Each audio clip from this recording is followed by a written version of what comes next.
Welcome back, ladies and gents. We have had our first game between Viking GG and Spider Pigzs here at the semifinal of the BTS Pro Series Season 4 EU and CIS, sponsored by Monster Energy.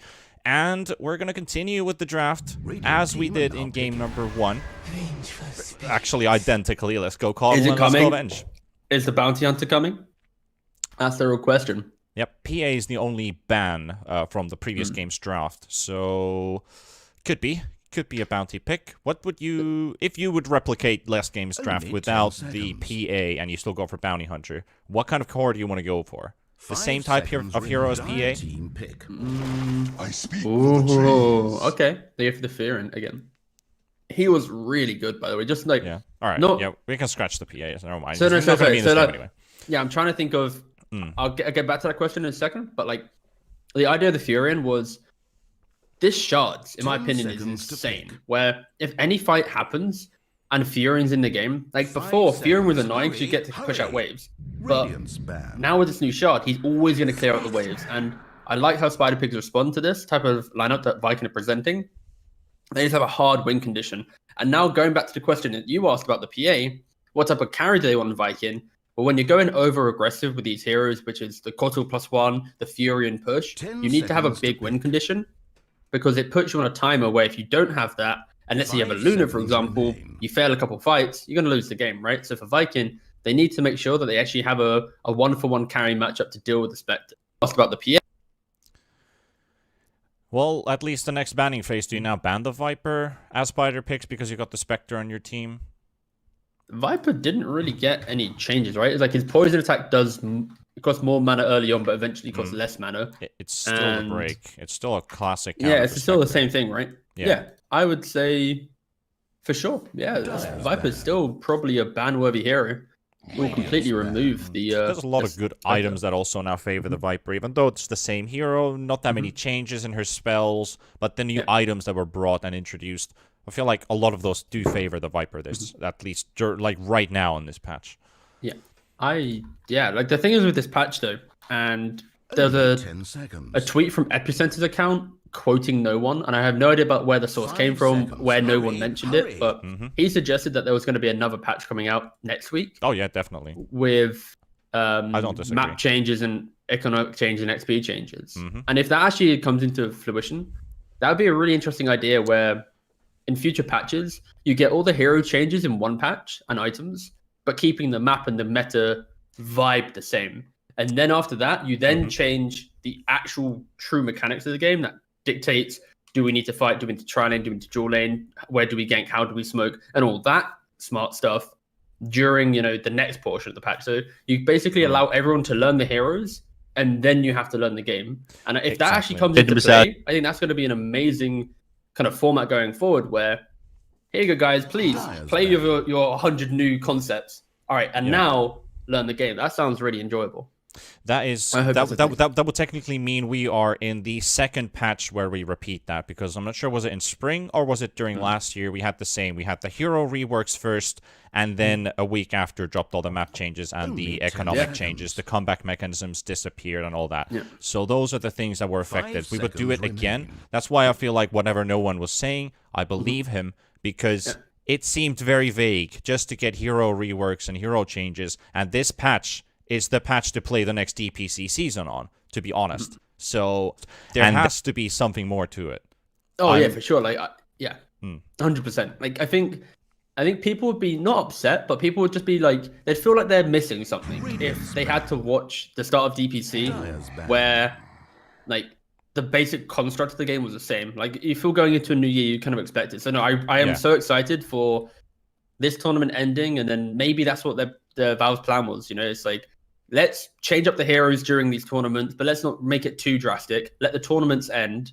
And then after that, once we have no more BTS, no more OGA, no more, like, there's maybe a break between the Chinese online tournaments, then suddenly that's when you roll out the next big thing. But Dota can only get better, because in the new year, we're going to have DPC kick in. We're going to have whatever happens with the patches. We're going to have organizations want to maybe come back and help support these tier 2 teams, because there's now funding going into it because of that second division. Like, it can only get better. And they don't ban out the Viper, because guess what?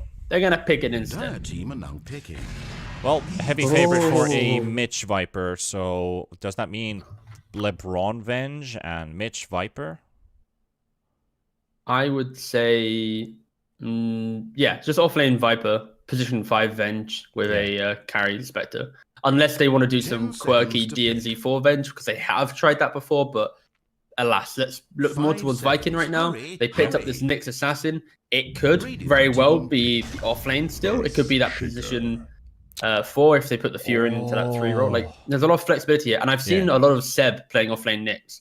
Yeah. And I wouldn't be surprised if this isn't just the offlane. Another annoying hero where they break down lane and they're always running at you. You know, they're always in Vendetta. Where is he? Oh, wait, he's not here. Oh, God, got to have sentries. And maybe that's what Viking are trying to showcase in this first playoff series. Like, we want to play with Bounty, we want to play with Nyx. We want to waste your early resources and just, you know, be super in your face. Pretty much. I'm just zazzing over this Earthshaker pick, which is long overdue. Hello, my good friend. It's been a while. I've missed you. And in regards to why Nyx is maybe good in this pick, it's the idea of the carapace can always deal with the Viper, and then there is that very small scenario where maybe the Nyx gets on top of the Spectre, gets that break, and he blows up, but realistically that interaction happens maybe 1 in 100 times because Spectre's always playing very deep, playing off the haunt. Yeah, Viking, they just go, we need that win condition, like I mentioned, and they just go straight in, pick up that Terrorblade. They want to be able to push. I wouldn't be surprised if Furion goes for another shard at 20 minutes. It allows for the TB just to have maybe Manta +1 item at 20 minutes, maybe even a BKB would be great. And they're going to be pressuring potentially high ground. If they can maybe kill this Viper, there's no way, it's a tower defense or wave clear. It could be a very quick game again. I like the TB pick with the Sunder onto like heavy targets like the Spectre, who become super difficult to deal with later on. It kind of gives you that extra fighting edge, and Spectre kind of doesn't get out of hand, so to say. You still have a late game answer to like a 4k HP Spectre, so I like the TB pick in that sense. Yeah. Gonna fix my mic in game because I forgot to switch it to my actual mic. There we go. It should be fixed in game. All right, that's nice. I'm also wondering. I had it on this mic. On this, so basically, obviously, I had the headset on this. So I realized I had it set to this mic. So if don't worry, Mr. Dixon Gorged, I fixed my mic for you in game. Shout out to that. Yeah, I don't know. Man. I always hear some people saying like, "Oh, T-Panda's a robot," and I was like, "Okay," and then I'm actually not a robot. So I don't know. If I'm a robot, just whatever. I'll look into. Ignore him. Let him deal with it. Yeah. Just debate me and have a horrible experience listening to static. But Viking, 2 bans out. Zeus, the best anti-aggression, great against TB, against Fury. And the tiny ban, it's just about that big jump. The teeny ban. Oh, the teeny ban, yes, the teeny tiny, and they pick up a Storm themselves. All right. The Kotal is just the new Chen. It's simple as that. If any hero has the ability to recall you, you're gonna be able to just utilize that and have these mid heroes. So Storm will be always running around the map, blowing people up, being really annoying with all his free mana. And for Spider Pigs, I have some concerns here where how do they fight early? Earthshaker does no damage. Darkseer does no damage. Venge, guess what? 3 for 3 doesn't really do damage. There's so much pressure on this like mid Viper to be very clear, because that's where they flexed it and they now put it mid against the Storm Spirit. Like, this Viper should have a good lane against Storm Spirit. Spectre, he is going to be a little bit under pressure of just non-stop chip, but I am so scared when Viking group up. How do they really defend other than making that big jump where Spectre gets that perfect on it? It's only 10 seconds. I'm a bit worried for Spider Pigs, kind of not stale, but the better way of describing it is rigid draft, right? Where on paper, you can describe the perfect team fight in that bubble, that 5v5. It's like the Viper is the tanky hero, he front lines, and the Earthshaker reinitiates. Darkseer hits the big vacuum wall, and the Haunt is devastating, But for Viking, it's like so much easier to look away from the 5v5 and go, they have the wave clear, the pick off, the ability to group up early, they've got mixed damage. So again, I'm very much favoring Vikings draft here, but Spider Pigs, when you naturally can't make early moves, your heroes are normally tanky, because tanky heroes also leads with the inability to make moves on the map. It kind of goes hand in hand in Dota. So Spider Pigs, if they get over that hurdle of Viking, then maybe they become this unkillable lineup where defending high ground, this TB pokes his head up, suddenly there's a big instant initiation of the slam and they turn it around. So, and we have seen Spider Pigs win games where they play on the back foot and eventually wait for a better timing. So like, early game, have to look for Viking making the correct moves. Need Spider Pigs to dodge those aggression. And then if we get to 30 plus minutes, could be a very amazing close game. But for sure, Viking have the edge in the early game. Definitely can be. And you mentioned about Spider Pigs being able to hold their ground for a long time. If somebody recalls the Medusa game, it really didn't require much except holding, defending, and hitting the right timing after a while. So if Viking GG somehow don't put the pedal to the metal, we might just see a tie happen here in our second game. But as we get our next next game underway, Viking GG this time on the Radiant side, Spider Pigs on the Dire. Game 2 winner either stretches it to Game 3 or Viking GG will be in the finals. I will say, in regards to Spectre though, and the patch, the additional cooldown to your dagger, it's an extra 8 seconds level 1 now, which means you still will be able to secure every range creep because of course the time isn't too big. But the extra 30 mana cost is kind of annoying to deal with. You're going to be able to spam out still 3 daggers, but normally you kind of replenish for your 4th. Now you're going to be doing 2 daggers, replenishing for your 3rd. And we used to see a lot of ringer regen spot on Spectres, maybe 2 of them. But some Spectres in the old patch used to go like 3 or 4 mangoes to kind of be like that pseudo ring, but also that mana. And I think maybe that's what we could see Spectre builds going into lane in the future, where they realize that they actually need the mana for the dagger because of that nerf, but they also want the regen. So look in the future for potentially more mangoes on Spectre safe lanes. This time, Celery providing the good luck, have fun. Just quick check. Yep, LeBron's always the one who says it first. PMA, PMA. And Celery in action with the Tree Protector. This time he's picked up a Blightstone. I think he had that last time. But now he gets free trading capability onto this Darkseer, who can't really fight against the NP, so I do think this Blightstone is going to be big value. Yeah, it's basically a standard item on the Fury, and you get to play behind your Treant to just increase their damage, increase your damage, and you're one of the best zoners in the game, especially against these melee heroes that want to get on top of you. You can't. You have that Treant kind of wall in front of you. And in this type of lane where it's Earthshaker plus Darkseer, maybe if it was like some Tiny or some Tusk, Fury's under pressure, but realistically, Celery should never have any issues with what this Spider Pigs offlane will present. Yeah. Double range. Well, technically 1.5 range versus 2 melees. Fissure comes out in TB. 11 armor. Body block, but a bit of damage, but DNC seems to be on the receiving end. Mitch also takes some heavy hits from Metamorph. Also, that's where the value of the Blightstone kicks in further. That first meta drop. Maybe in some scenarios you could see TB dying there, but of course, DNZ being an Earthshaker didn't really have that kill threat. Dropped Shad low, but not low enough to be threatening. Yeah, he can go for another Fissure, but that's about it. And he is tanking a lot of hits. He's actually wanting to go for Celery, allowing Mitch to maybe get a score here, but no, he won't get it. Shad gets it first, and Mitch even died. Yeah, there we go. So it was a bit of a nifty play, and it doesn't pay off. Viking get 2. Good That's side. a strong tip, though, to be fair, mate. And good, a good thing about the NP... Oh, clicking the shop here. He hits level 2, he teleports home, and he's got a second teleport spell to bring him back home. Back to lane, I mean. Good old Fury, eh? Yeah. I'd love to see the day where a pro player levels Sprout to try and get a kill, and then forgets he doesn't have teleportation like 99% of his games, TP's back to base and goes, uh-oh. We've not seen it yet, but I'm ready for the day. See, now we have our first 2 minutes also rolled out. We haven't really looked at this top lane too much. Nyx is getting a decent amount of CS. Up against the Spectre. We got the Venge doing pulling action. This actually serves the Nyx a lot. Like, I see too many times on offlane with a melee hero going in a 1v1 and still not, like, being able to farm too well. Obviously, like, in these games, you do see any melee versus melee just focus on farm instead of like trading and fighting against each other's. Though Nyx This is getting also a early product, CS is really big. No, for sure, 100%. But this is also a product of the... As Toby gets a little bit tickled, but not really kill threat. When Aramis and Toby have maybe level 4 on Nyx and level 3 on Toby, on the Coddle, sorry, easily Thug and LeBron are going to be, food for them. The level 2 Impale plus the level 2 Illuminate, it's going to do so much damage, especially when paired with the eventual point in Solar Mine.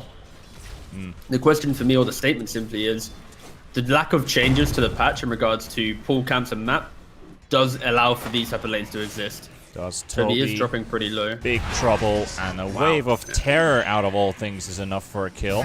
Illuminate. He did miss the stun though, right? Ooh, Coddle might still get Aramis. Relentless with this. Might be able to get it. No, the stick charges will save him.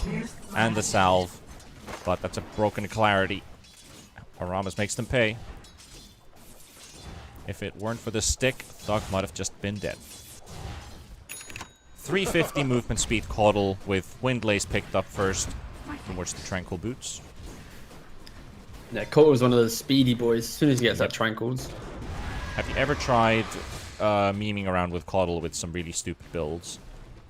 In regards to like movement speed. bots, Yasha. Yes, just full movement. yes, Okay, yes, Yules, you're reading my mind. It's like Sanj and I think- Yasha, bots, and Yules on a Coddle, and you're just screaming for So help. much damage.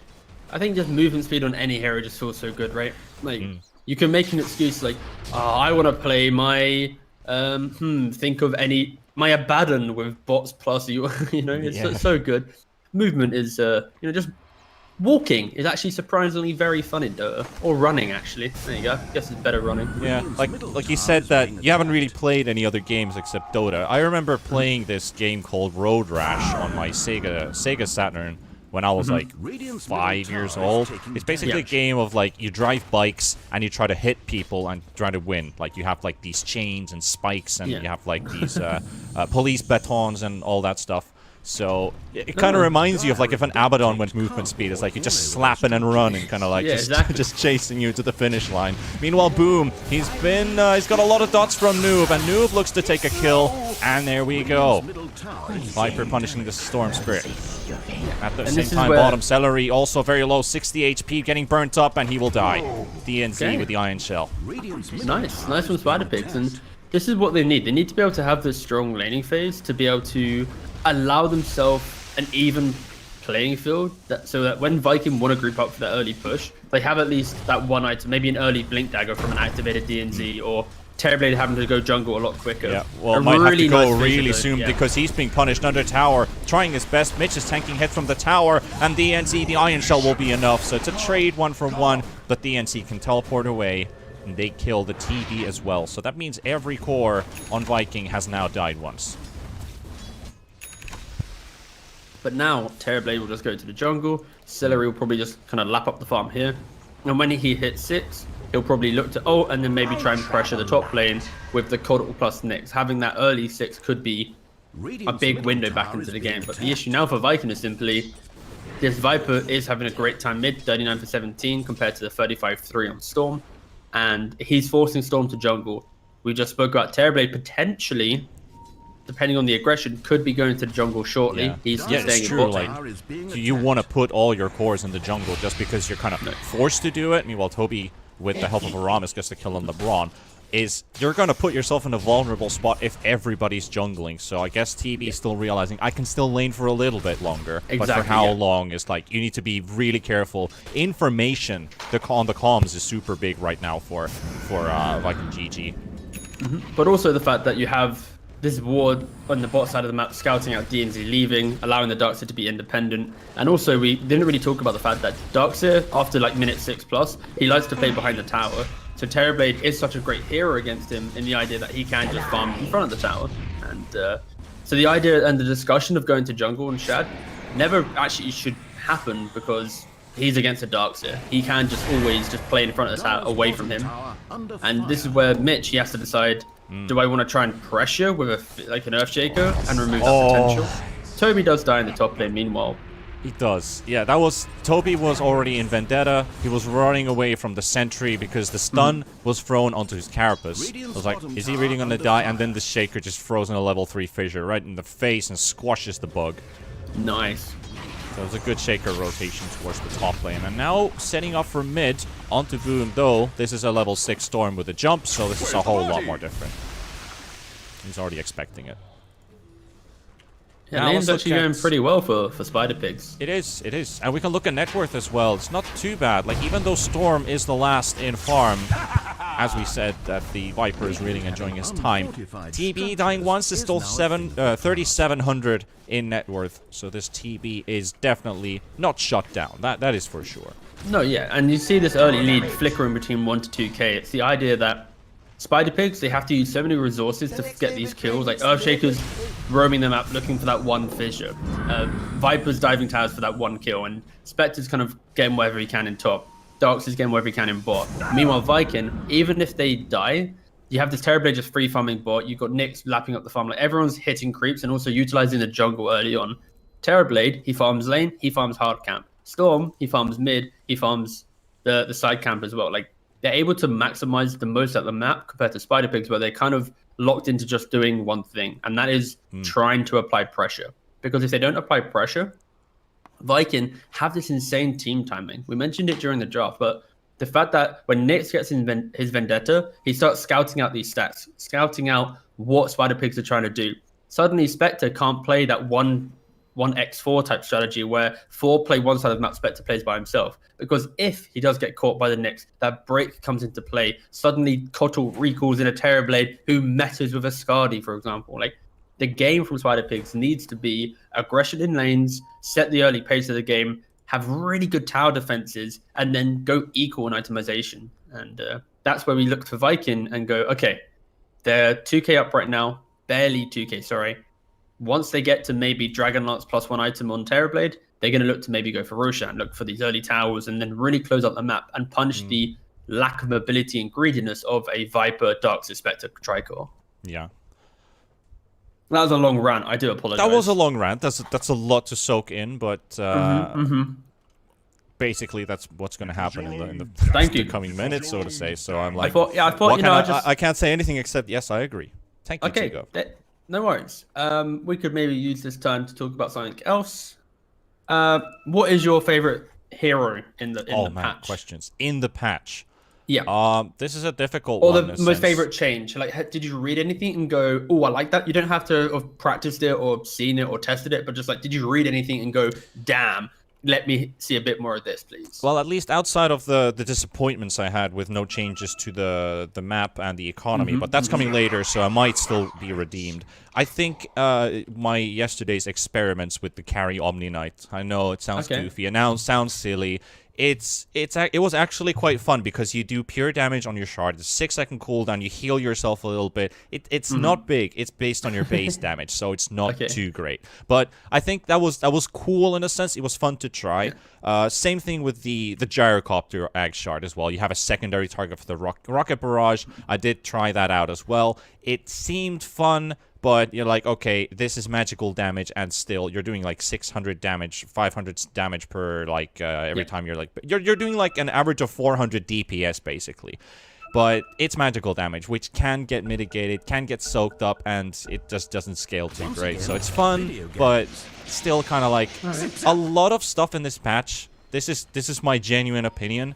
I feel like some of the stuff in the patch is like, well, it looks cool, but nah. It's kind of like what every like it's kind of like okay, you get overwhelmed with like okay, we got 20 new things, and then you're like yes, and the more you read, you're like so you might just get overwhelmed a little bit. So let's just say ask that question again from me in like a week or two when we get like the new changes, and then I can really give you like, man, I either love it or I hate it. But like I said, I want something radical. I'm still waiting for that radical stuff to come out. That's my rant. There we go, round over. Aggression though, Nyx and Vendetta in the top lane. Yeah. Well, aggression and aggression. It's a hugging contest. Mitch might actually take a kill and it's 1v3, but there's a vacuum. It's not enough. It's not enough. But meanwhile, on top, they're chasing Toby. It's been appearing in Spider Pig's area to farm. Fissure, gonna get it out. Yes, you will. Waiting for the Carapace stun. Not really gonna help the Shaker much in the tower, yeah. Nowhere to run. Yeah, and we're seeing the difference between Toby in the first game to this game. When he was playing the Bounty Hunter, he was tracking, running around, being annoying. This game, we haven't really seen a big successful Vendetta that leads to a kill. And, it is a matter of patience, because eventually when he has his Storm, his Terrorblade, able to play with him, it will be an entirely different game. Oh, this is a sad attempt from Spider Pigzs, because LeBron's still level 5.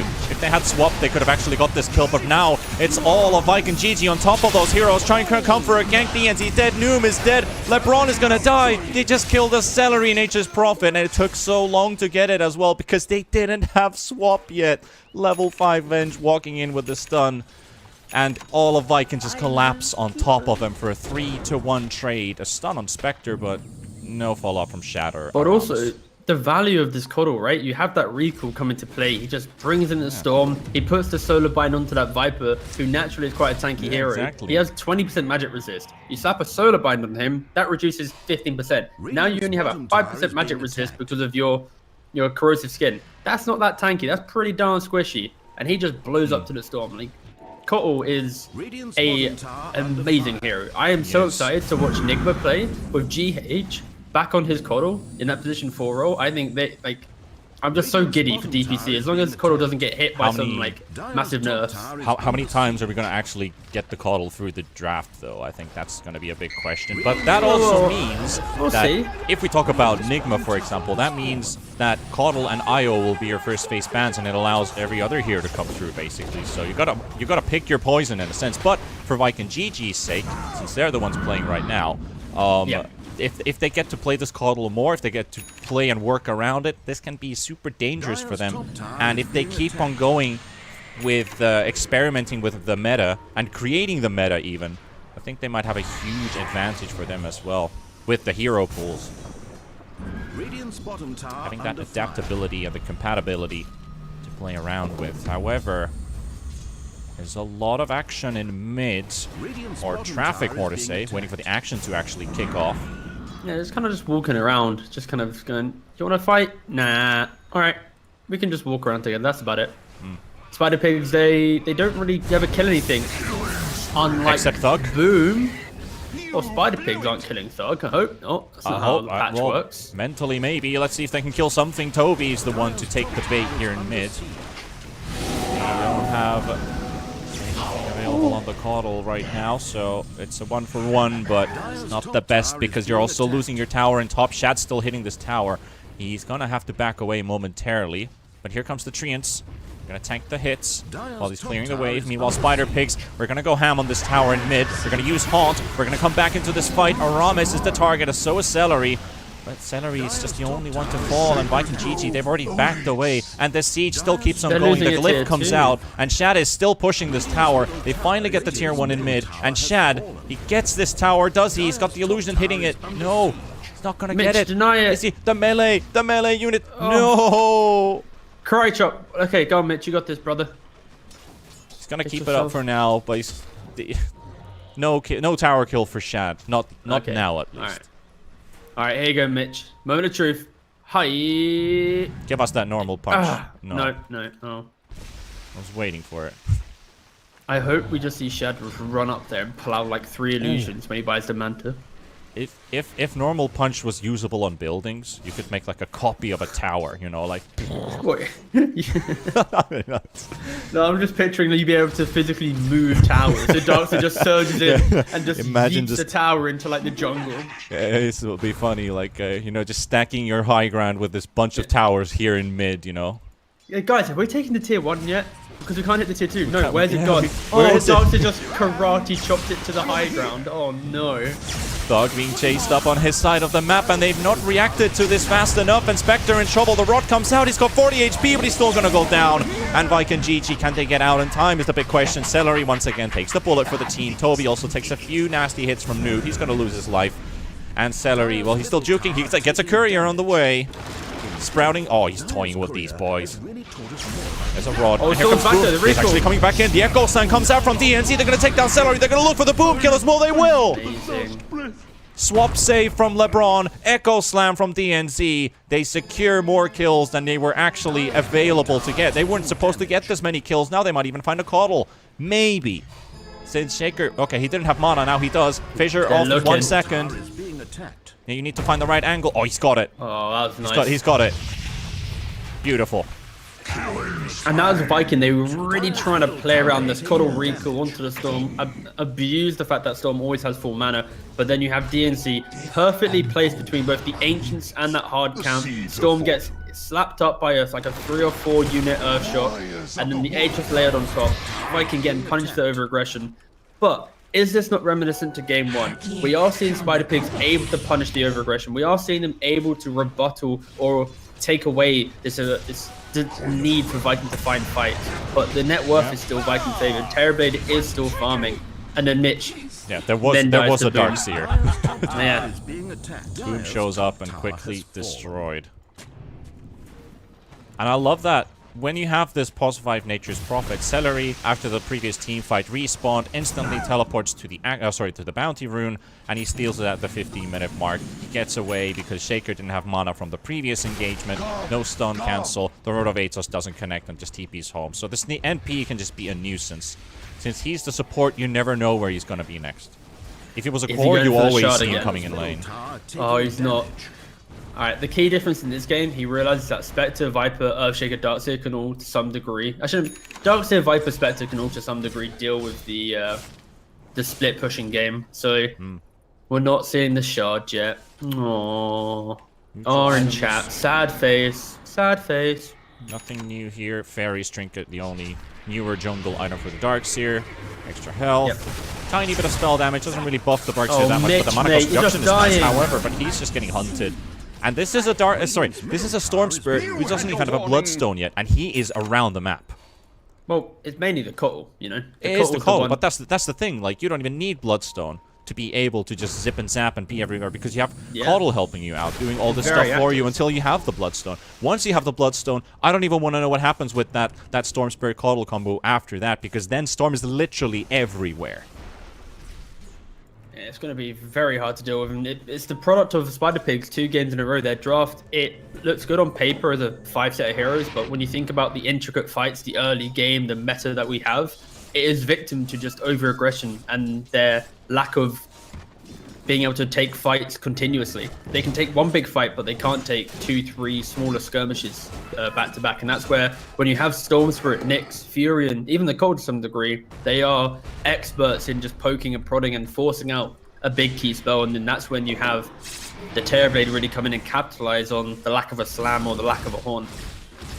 10k net worth already on Chad. He has Manta, he has Dragon Lance, he has one component towards Skadi. And when he gets that Skadi, he's probably going to look just to group up with his team and really just force it home. Yep. TB looking really good. That 10k before the 18-minute mark. I've talked to you a couple times about that, haven't I? Mm-hmm. That is a good sign. That's a good sign. It is yeah. It's not too shabby. I mean, that's the British way of saying it. There we go. It's Actually, nah, let's keep it with just somebody might say it's bloody brilliant. There we go. It is bloody brilliant. What else? We need. I think you need to teach me some new. You know what? Yeah. For tomorrow, for the grand finals, I'll get like a playbook of just like over the top British phrases, and we'll try and work as many in. Some new stuff that I can shout and play by play. You know exactly. And if anyone has any phrases that you know, I was about to suggest if anyone in Twitch has any phrases that you want to be careful what you wish for. No, but I mean like stereotypical British phrases that you want to work into the grand finals. We can then play, you know, T-Panda, TeaGuvnor bingo, and you can see if you've caught them all, you know. I'm not sure, was it with you or was it with Kips when we had was it NIP play and we were like, some team fight needs to be absolutely bonkers because of bunkers. Maybe that was me. It might have been actually with you, yeah. Yeah, I think that was me. We were looking for it. That's like really dumb, I'd say. Celery, TP cancelled, quick pick off on the NP. Anything else happening on the map? We know he's dead, so we can just jump away. Nothing else. Toby farming bot. Arama's pushing top. Still a 6k lead for the Spider Pigs, and we got a BKB on the Viper. Yeah, this is their big timing to go. They have the BKB on the Viper, they have a blink on Earthshaker, they're smoking up. They have to kill the TB though. If they don't kill the TB in this smoke, and their biggest power spike in the next 5 minutes, they are going to have some issues where suddenly TV gets that Skadi for free. He actually goes for a BKB. Oh, LeBron, Echo Slam instantly, but Boom has dodged it. Oh, Boom has what dodged a great it. dodge. How did he dodge that, though? That is unbelievable. Just zippity zappity. He's out of there. LeBron is done chased up by Boom, gets hit by the NP ulti. He's out. Viper, you still got that BKB, but you're set. Oh, you're Noob was stuck behind the fissure. No. He's just surprised and stuck and blocked and everything. Viking GG, 2 kills. They could take Roche with this Metamorph. But Boom with that big play. It happened so quick I didn't even realize that he actually dodged the Echo Slam. The key thing here is, though, Shad, he identified that his team are extremely powerful right now. So he changes from the Skadi, just goes straight BKB. They win a big fight, they get Aegis. So that next fight, he's going to have BKB, he's going to have Aegis. He's going to be pretty much unkillable to what Spider-Pigz has. Like, if you look at Spectre right now, only has Blade Mail Yasha. Like, pretty much 3 items away from being able to kill a Terror Blade. Like we've already mentioned, the Viper BKB. It's surviving, but it's nothing much. And yeah. They're going to kill Toby, but Toby's going to sack his life for the sake of Roshan. But they might get a chance to reinitiate. Impale onto 2. And here's the Ignis. Connects onto the Darkseer. Haunt comes through from the Spectre Thug. Yasha Blade Mail Spectre. Can he do enough damage? Can he kill off a Celery? There's the ENT to help him out. Yep, they have the damage to take down an NP at least, making it 2 for 0. But still, Aegis has been secured for Boom. Yeah, and the key thing there is Haunt was used, right? Haunt was used. So now, 2 minutes. As soon as meta's back up, you're going to have this disparity of time where meta's available for Shad, but there isn't no Haunt for Thug, and that's going to allow Viking to maybe look to utilize his Kotal, TP in the Storm, and look for a big fight. Indeed. Boom's already planning to go in. The illusions to bait a little bit. Fissure comes out. They got the rod. They're holding the Storm Spirit in place. They might just blow up the Aegis. Yes, they do. Nice. But still, what is their capability after that? It might have just been a bait all along because they wanted to force Spider-Pigz into this fight. Meanwhile, Boom just jumps onto Mitch at the same time. The swap comes from LeBron, saving Noob for now. But the Storm Spirit is still bullying the Darkseer. He's going to get the Darkseer. They also get 1, 2, and maybe Noob as a 3rd. The Ignis will be used as well. That you talked about that cooldown. That's absolutely ridiculous. Yes. Got it again. And we did see the Kotal, no, the Furion go for the shot. Oh, yeah. Oh, yeah. So, surprise, surprise. Yeah. 9k lead to Viking. They are so scary when they push. They've got, like, this double aura on Furion, the mech, the hood. He's going to be so tanky. Completes the pipe. Will mitigate the Echo Slam or the Viper initiation. And it's Viking are slowly getting to that unkillable state. Spider-Pigz, the only way that they can take a fight right now is that, like, clutch perfect initiation where the Darkseer gets jumped. He can then vacuum 2 or 3 heroes into a slam on a Nether Toxin and then maybe take the fight. But right now in the open area, the Nyx, the Storm, these heroes are just really picking apart Spider-Pigz. I have to say I was a bit worried there for a while because for Spider-Pigz, knowing that their Haunt was on cooldown and they had a chance to blow up the Aegis, but it's like, yeah, you're getting a bit overconfident here because you know you can, but as soon as you do, you're like, okay, we're out of tools, and then Spike and GG just swipe away 4 heroes. So that, in my opinion, that was great use of the Aegis just for a bait. So what a weird game. There's only 1 new neutral item on either team. So Spider-Pigz have the Fairy's Trinket from tier 1. Obviously, they're not really using that right now. And Viking have the Bullwhip, which is, of course, a fan favorite, but Celery getting jumped. It is a fan favorite. Ignis drops out. Echo Slam comes through as well, but it doesn't connect onto Boom. We're hoping for it. Here comes Shad. BKB, Metamorph absolutely pummeling. And 3 gone. BKB on Noob runs out. The stun from Toby. There will finish off the Viper. 4 kills for Viking GG. And this is a scary Viking machine that Spider-Pigz face. They really tried to go for a cheeky little fight there, didn't they? But without any items and a wasted Echo Slam. The Deco Haunt is still up, but it's like a tiny bit of disconnection there to make it actually look like a whole fight for Spider-Pigz. It looked like a portion of an attempt. Again, they killed the Nature's Prophet. This sounds like Celery is just enjoying, like, okay, give it to me, boys. Feels bad for Spider-Pigz as well because they can't seem to find any openings. And Toby's going to take away these openings as well. The Shaker thrown into the air, and he's gone. Spectre also being a target of some damage. It's being solar bound. These trees are amazing. The swap again. They got Toby, but Doom comes in. The Haunt, not the Haunt, that's actually the reflection from Shad. They've cleared out already 2 heroes. LeBron is dead. Noob is dead. Thug has only got one option, and that is to run. Meanwhile, Mitch also dead. Last man surviving. Last man standing is Thug. In the eyes of Viking GG. Another reflection comes through. Hunting up the Spectre. Sprout is there, so he's going to block your path. Boom. Zaps through to create those big treants at the same time. And Darkseer forced to buyback. No buyback on the Spectre.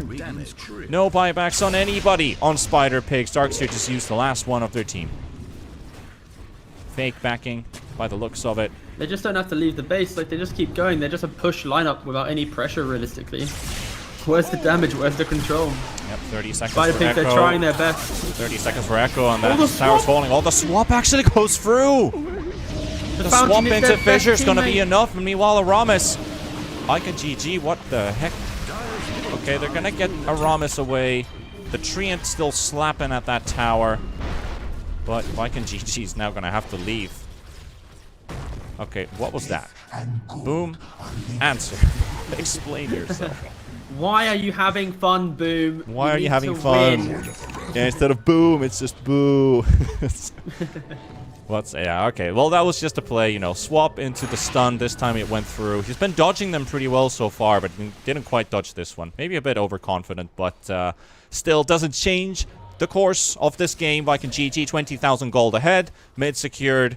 Top is open for the taking. At bottom, still tier 1s and tier 2s. Toby setting up for a stun onto DNZ. The backup is arriving. The vacuum comes through. The stun is there as well. But the Sprout from Celery holding them in place. The Illumina comes through as well. And there's the Metamorph Shad just throwing out some crazy hits at the time. And then they also have Thug controlled. And Spectre dropping low, 400 HP. Another Ignis connection comes through. The Blinding Light is there as well. Chad will get the kill. And they take down the Spectre. They're going to take down Noob. And they're going to put down this Spider Pigs team. If we talked about something relating to Christmas, this might be for a horror story, but it looks like we're going to have Spider Pigs for our little... Well, our Christmas table is going to have at least some kind of a feast.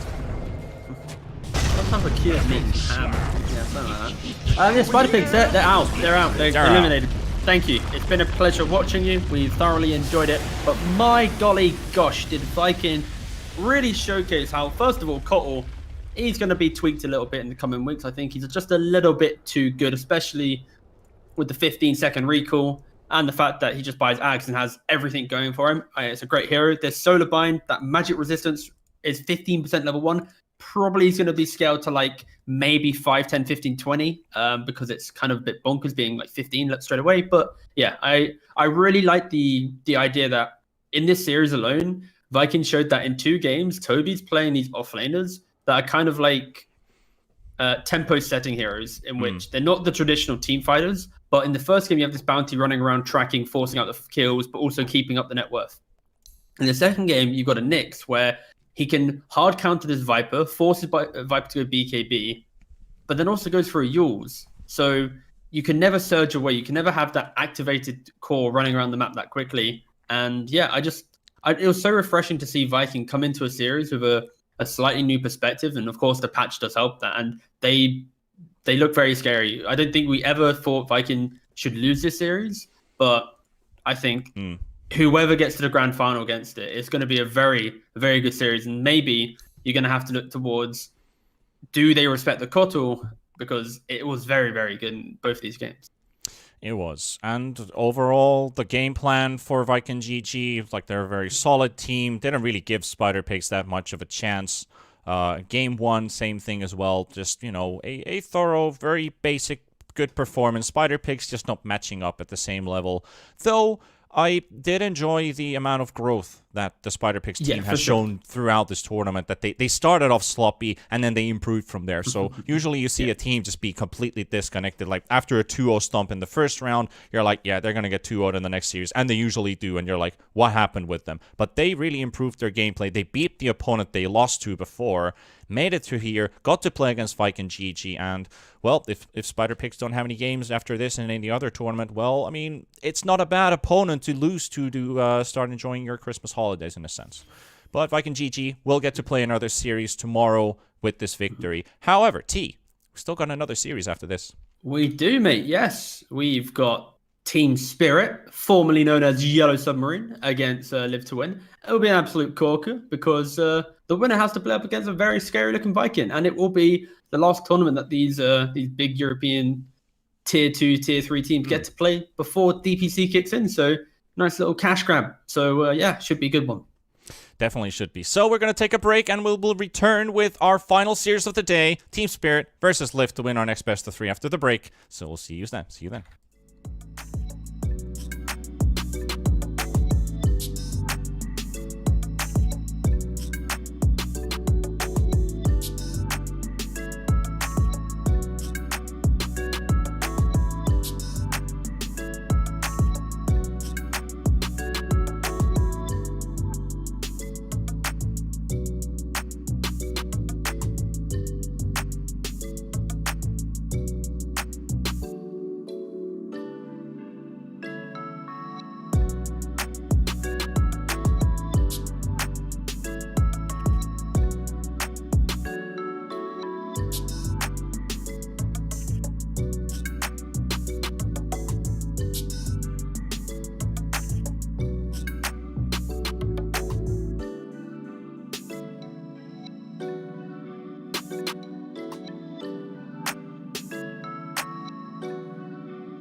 Look, wave. Tapped in. Lately my life had a fast man, but it's ass plan. Fight for my life with the brass hands, and I still ball with a bad hand. Got an aerial point of view, but they'll never see the big picture through zoom lens. From the quicksand, make it push start, type of Benz coupe with the tent plan. I'm back on my bender rolls for the kicks. They quick to give them 2 cents. Put my circle tight like we glued hands. Like I don't believe in new friends. Tread light, I know the ice thin. I drop the song, get a few wins. I crave the comfort in my own skin. Really, I just wanna feel the world spin. Drop a check, watch me double that. I get it lit, I watch it bubble up. Remember opening for shows, no a show, but I pulled through, I muscled up. Now the label one fuck with us. I spend the paper, let them know what's up. I figured out we really onto something, cause the jealous niggas give a subtle love. Crazy, they hella shaky on that really, bruh, that's fake. Shit, see through the shade, shit, they so unstable. Done waiting, I'm a wanderlust, I'm really going all the way to places. Never thought I'd take it all off the phrases, but I can't get no sleep, landing in the weeks. Life is bittersweet, I can't really explain it, but it's everything I need.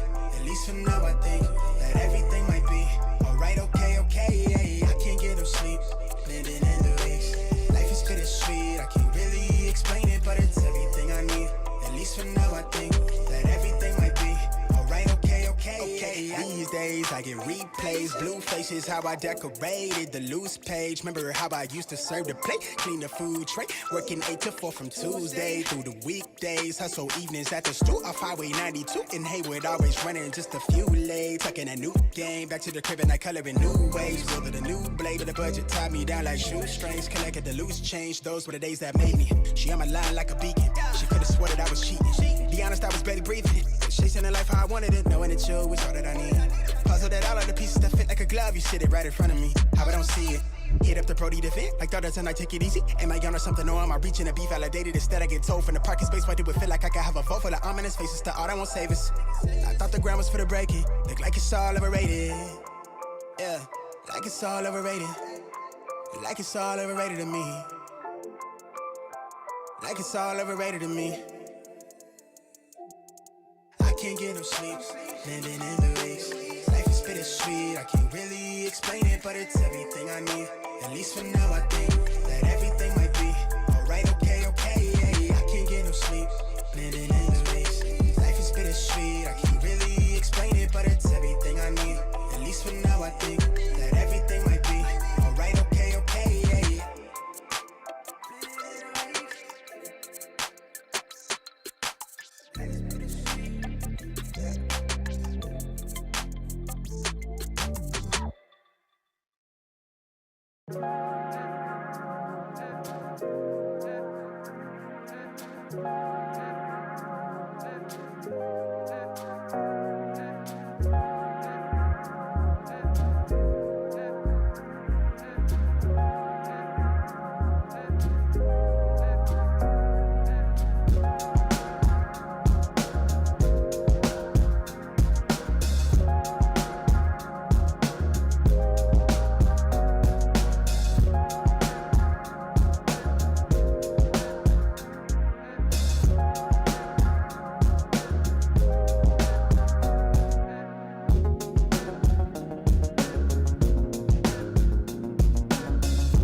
All right, ladies and gents, time for our second semifinal series between Live to Win versus Team Spirit here at the BTS Pro Series Season number 4 Europe and CIS with Monster Energy, T-Panda, and TeaGuvnor. And we have our draft well underway. We just saw Viking GG go to the finals, knock out Spider Pigs in shared 3rd, 4th place since it's a single elimination bracket.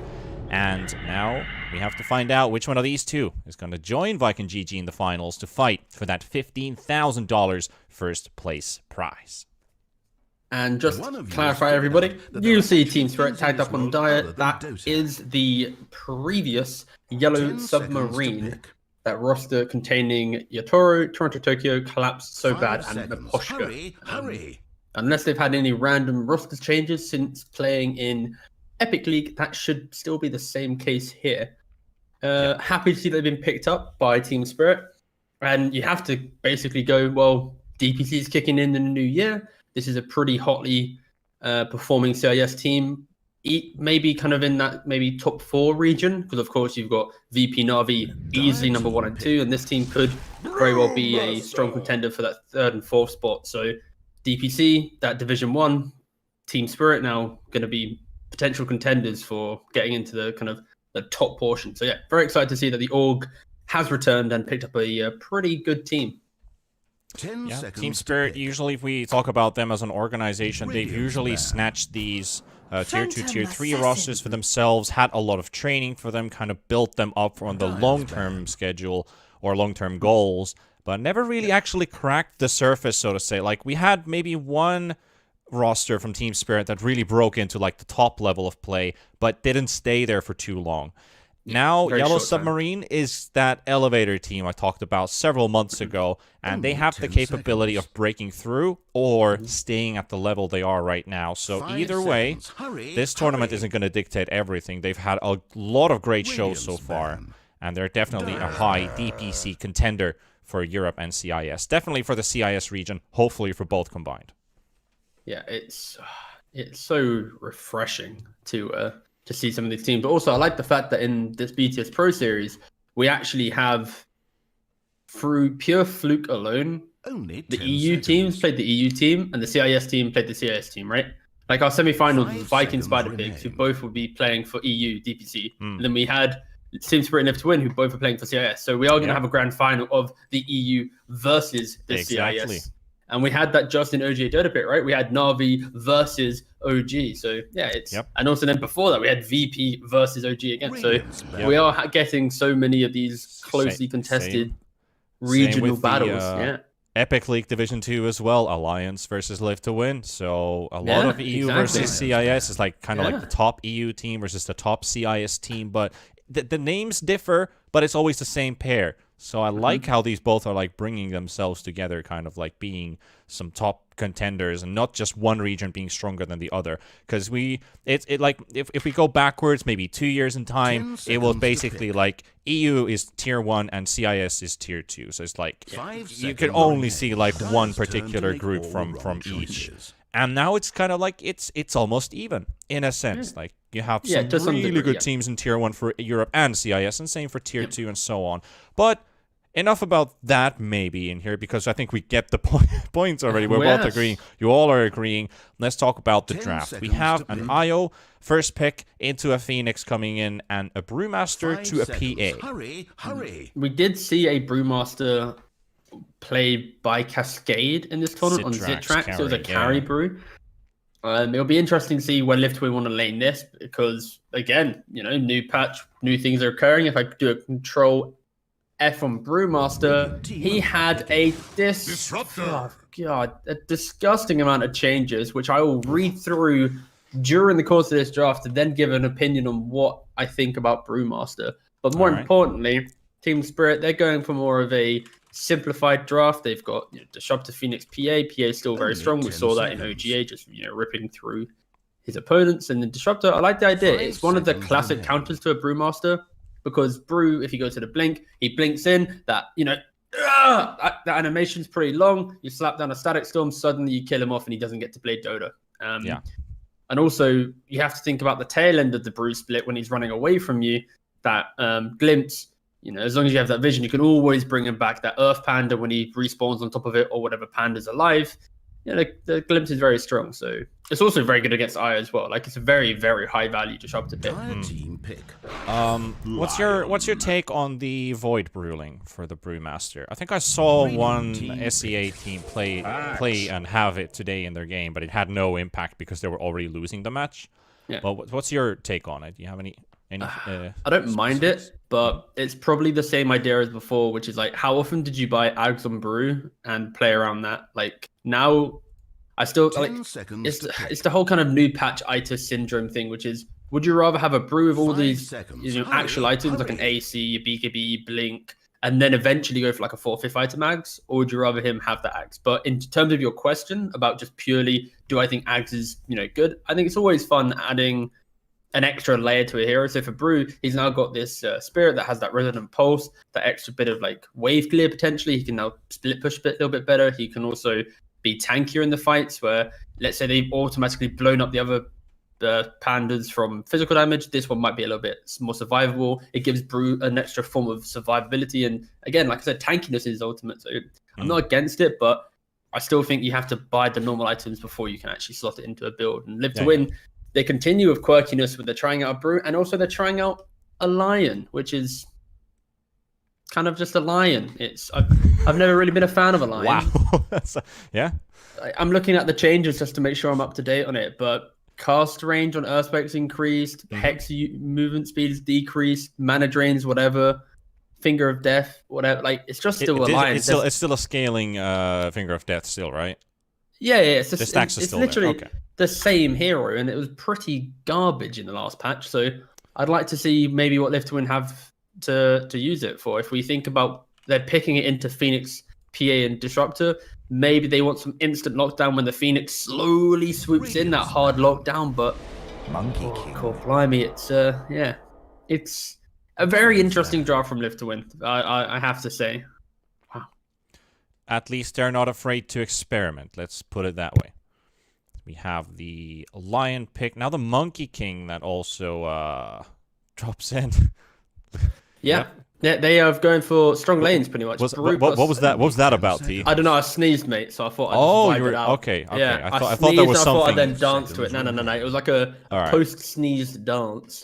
And in a sense, I can agree on that with what you just did when you talk about Monkey King versus Axe. Absolutely lovely counter pick to this Axe pick here. It's all about the lane, and Monkey's one of the better heroes against Axe because not only can you beat him in lane, but you have that ability when Axe plays behind tower, you can just jump on the trees over to him and then get on top. And again, Monkey King Shard, when you get to like 3-4 items, potentially Ags, BKB Skadi, Ags, Deso, BKB, any of these iterations, when you get that Shard on top, your movement around the map, when you have the tree dance range, the vision, it's like a 0.1 cast time or something. So you can just ping pong around the map and be super global, super present. You pair that with this Aya relocate, the blink setup from the Lion, getting that instant lockdown on that team fight control of the Brewmaster.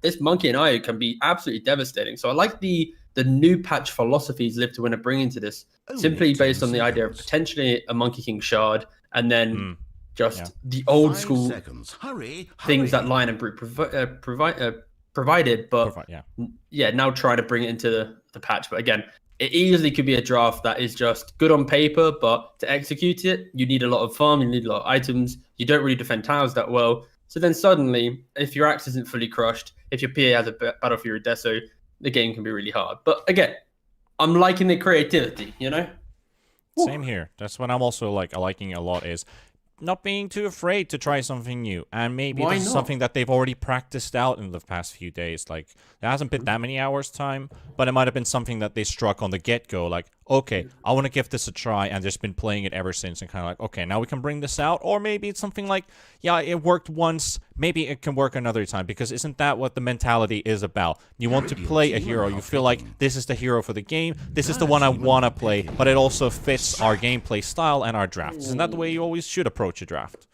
They're looking to be so aggressive, so active on the map. Like, as soon as the lanes collapse, they're going to be barreling down towers of Leshrac, relocating and taking the fights. In Team Spirit, they need one hero that can basically tell Live to Win to stop running at them. Yeah, and I that's also why think you Invoker need to put a wall in between to say no. Yeah, exactly. And that's why Kunkka and Invoker are very good bans. Quadswex Invoker with the Tornado, the EMP, remove the mana, stop the aggression, very good. Kunkka, X-Boat, the tankiness, amazing. So really good bans from Live to Win to cover their idea.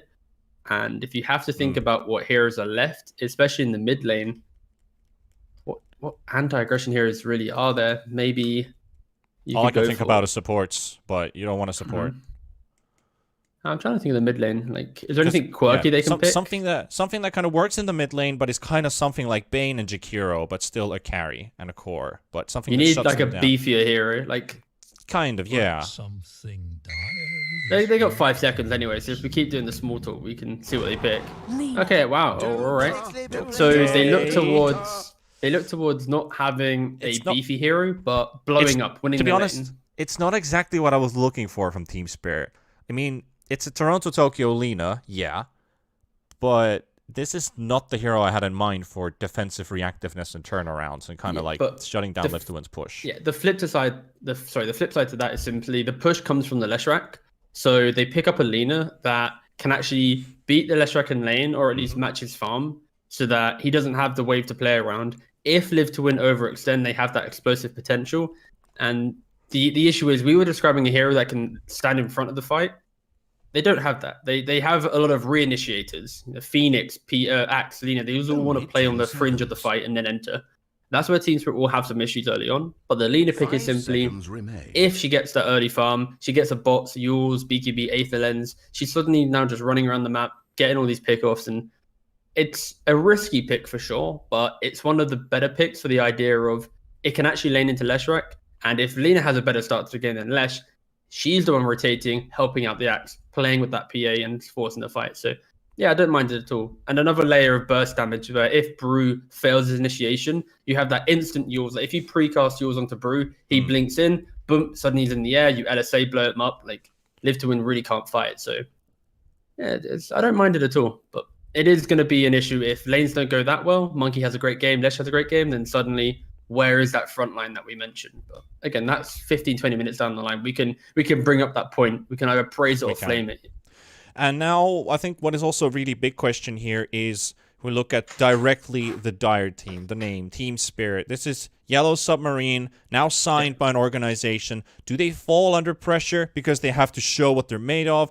Do they have that super big vigor that has been given to them that, okay, somebody really wants us, now it's our kind of like, we're worth something else, like let's fucking go, like let's just destroy them here in this game. Like, do they crack under pressure, or do they just perform better than normal? I think that's a big thing to think about Team Spirit here, is how they pull off and how do they show what they're made of.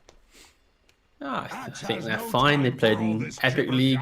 They topped the group. They beat Live to Win. They were the best Division 2 team. They then actually got to play in Division 1, the only Division 2 team to get there. So they very much are confident. So I'd actually take your kind of narrative you're setting, and I'd give it to Live to Win. They're the team that hasn't really been able to perform and hasn't really been able to do much with their roster. Like, you look at their players, FN, Immersion, Old Day, Snake, like, you think that this is a high caliber CIS team, but they haven't really found their footing within the scene right now. They've been stuck within the Division 2 realm. They've been kind of dwarfed by what Yellow Submarine has achieved. And yeah, this is for sure like the last series before this is the last CIS v CIS series that we're going to have before DPC kicks in. And this is the last information we'll get before who really is going to be like the next CIS team after VP Na'Vi, in my opinion. So it's not in the grand scheme of life, not really that important because there's a whole month before DPC starts, but it's still going to be a fun thing to know about. As Christmas sets in a new year, you can speculate DPC, and this will be one of the series that you may reference. Might be. Something to keep an eye open for is this truly the CIS brawl or not, or is there going to be some changes? I think even if Team Spirit kind of locks in their roster for DPC, if Live to Win don't do any changes to their roster, what's going to happen with our pre-DPC team shuffles and gambles? I think that's something that everybody is going to be Twitter dramaing about. Reddit's going to be filled about it. Everyone's like, oh, why is this player being picked and not this guy? You know, we're all in for it. And to be honest, I would like to see these two teams as they are because, you know, Team Spirit, well, Yellow Submarine, they've kind of solidified themselves working together. Live to Win, they had ILTW, replaced him with Dream. Dream seems to fit into the team pretty well. They started to get some really good results with him as well. So, I mean, I think ILTW is a big question mark. Where is he going to play? What team is he going to end up in? But I would like to see these two teams stick to what they are and just, you know, provide us at the start of next year. Maybe even now. Give us something crazy. Give us something crazy good. PA's lined up Raindrops. Sure. Playing against a Brew Lion lane, a lot of magic damage. Going to be. It's all about survive the initial jump, and then once you have that blink, you can get away. So the blink strike, sorry.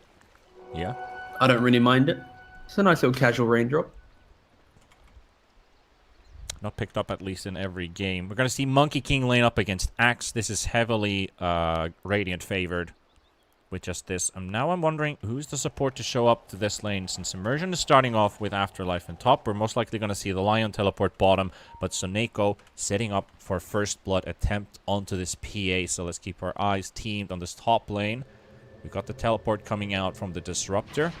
So Miposhka spots Soneko. No, he's behind a tree. Going the wrong way. Lion, okay, now Lion shows himself. The surprise advantage is gone. No first blood should take place.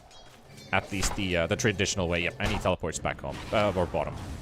But this actually really benefits Team Spirit in the idea that even though Monkey now has level 2, Phoenix acts as actually an okay-ish lane against the Monkey just because of the attack slow from the Spirits. Yeah. But due to Lion's absence, now that Monkey is level 2, it's like, how do we really get to the point where we're confident? And right now you see him, he's just dragging the wave back. He's trying to force the wave to be pushed into him. And look, he's got 4 melee creeps, 1 range creep. Lane's pushing. All So Bad has to do now is stop Soneko from getting this pull. And Axe will have 2 waves for free underneath his tower where he can somewhat confidently play the lane. Yeah, you see that deep ward placed in the lane as well to spot the... It basically gives a vision on a... Okay, I can't draw anymore. I was about to draw some lines, but still. Like, the vision for if he sees the pool connecting through, so he instantly gets the information on, okay, this is where Phoenix has to move right away. If he sees the lion waddling about, it's instantly his reaction to, okay, I need to contest this pool, not allow a lion to get it through. Yeah, exactly that. And also... potentially, if Lion dips out, you have that additional range to start bullying Monkey if he's retreating. Once it gets to nighttime, you have that extra kind of 30-40 seconds of window. But yeah, this is some interesting lineups from both teams in the degree of Team Spirit. They have this like countered Axe lane. They've got this disruptor pick, which we haven't really seen much, but it's very good against Brew plus Io. And then you have Live to Win, where they're going for an Io Brew off lane. You've got this Monkey King like carry. We've seen it a couple of times, but the Lion pick as well on Soneko. I don't want either team to win because I don't want to see any of these heroes in my pubs. I won't lie. All right. If they could maybe have the first ever Dota draw go. Wow, that'll be quite to something. BTS Pro Series, the first ever Dota draw. That's your trivia, and when the pub quizzes come back around in like 2027, then. Windows is telling me about buttons being held down. Like, do you want to enable? No. I thought you were about to say that you had some like issue with like blue screen or update or something. I was like, nah. Please don't tell me you're about to just like peace out of the cast. We're all good in here. We're all good in here. I'm actually surprised. I just literally talked to Celery after that last game about Aramis' Coddle. And I'm surprised there's no Coddle in this game. Like, in this specific game. I thought it's going to be like, okay, Coddle. Surprised that it's not actually in this one. Yeah, like, it's good, but you need to have a player that wants to play it, right? Miposhka. Yeah, but you pick up a Coddle, and it takes away some big components of the game plan, right? Like, normally, the previous patch, you're used to having supports that want to look out for a fight, can do things. And Coddle, he does do that nowadays, but if it's in that 4 role, it's a lot greedier. In the 5 role, you can't really rush the axe. You have to go for a glimmer. And on your 5s, you want a little bit more oomph because the new age Coddle is all about.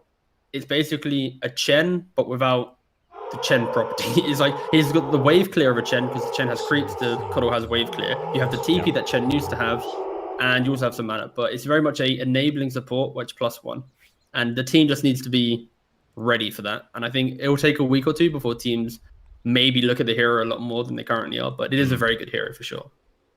But it is, in my opinion, it's a 4, not a 5, just because of the desire to quickly rush the Ags, to have that team fight, and then to bring the hero back into wanting to really enter a fight confidently. And my Poshka, unfortunately, is that 5 player. Yes, but we get to continue the game. Decent. We do. Pause there. Yes, I should load up the brew changes so I am up to date and I don't say anything wrong. All right. And you wanted to talk about those disruptor changes as well. If there's still something we missed, do enlighten us. Not really, mate. Basically the same thing. Disruptor cast on ally Thunderstrike allows it to be that's pointless as hell. I'm not going to look at that. Brewmaster, that's what we care about. So Drunken Brawler. Where is he? There we go. Now passively, so it's a passive, provides evasion and crit chance. Sure. Once he activates it, 3 times chance for evasion and crit strike to occur. Sure.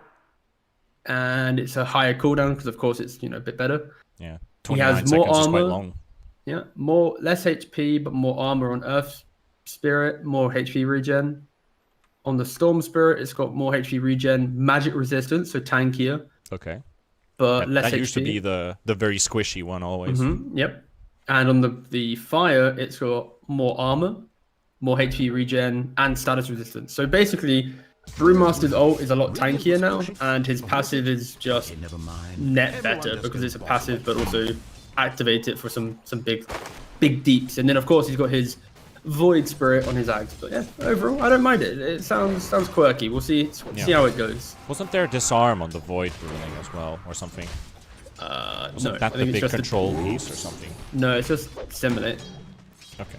Not Disseminate. The physical armor shield from Void Spirit. The name has escaped my mind. I won't lie. All right, that's all right. I don't even know what the name is called. I haven't actually seen it more than just once. Oh, it's the Ags shard, by the way, not the Ags. Oh, it's the Ags shard.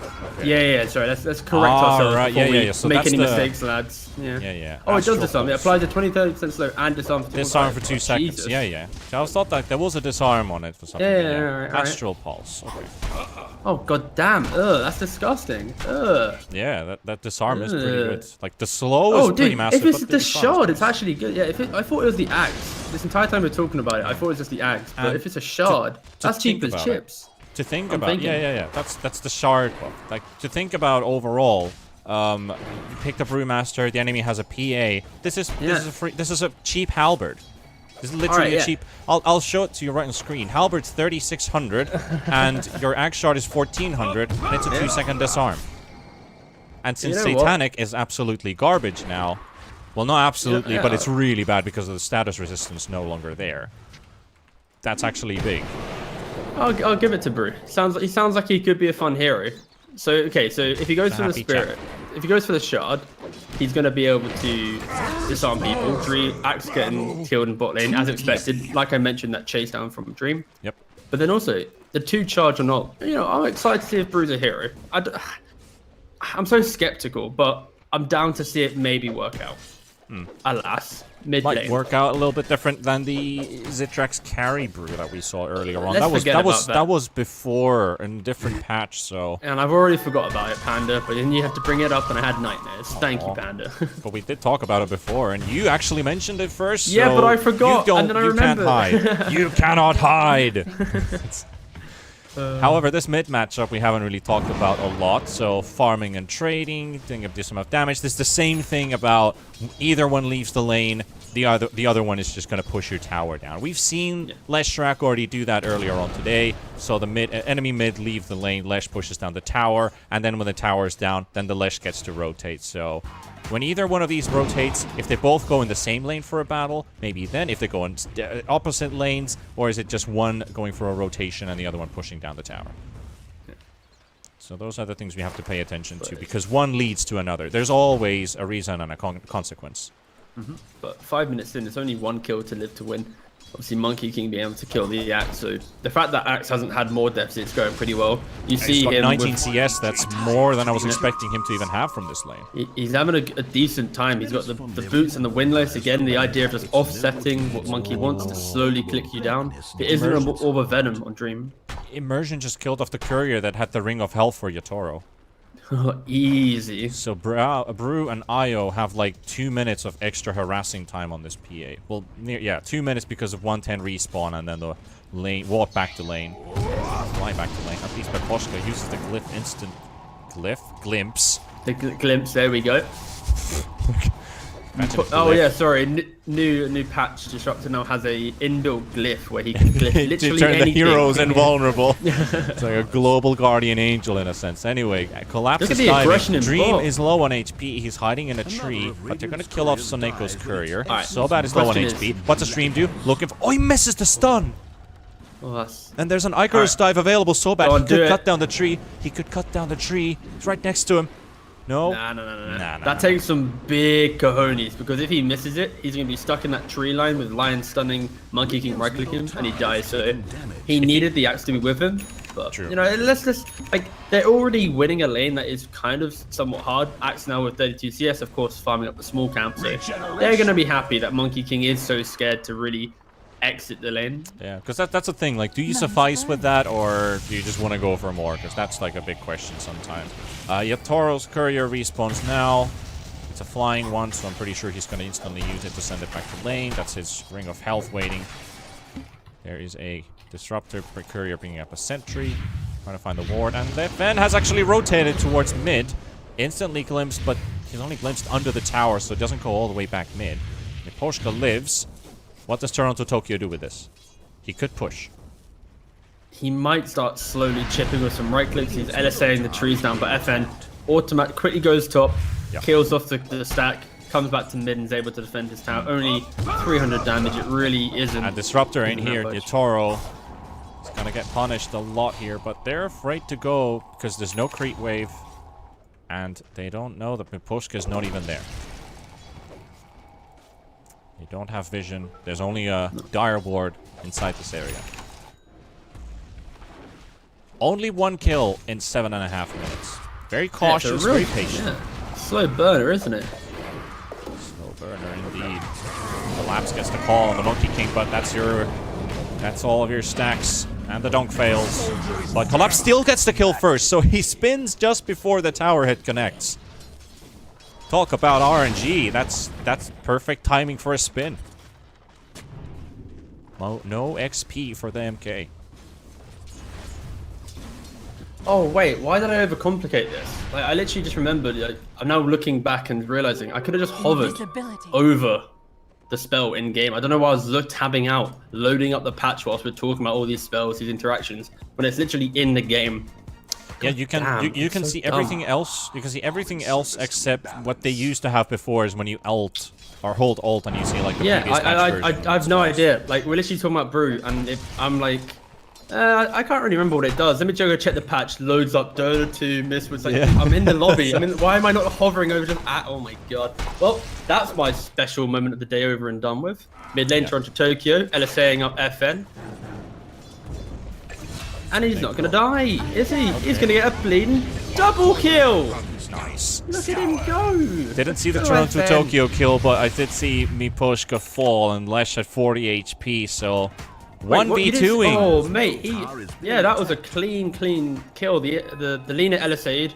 FN then had a little fairy fire, tanked up a Laguna, tanked up an LSA, a Dragon Slave, and just killed them both. Oh, and he comes back top for another little stack that's been made. FN is really just farming up everything. Yes. Gets a stack. Meanwhile, Soneko was picked off in bottom. Not sure if he got any vision out because he didn't get. Did he even get to place the ward? Okay, he's still holding on to the Ops ward. So Soneko was trying to get a ward down into the dire triangle. Quickly intercepted by an axe. He did say, "Good day, sir." He did.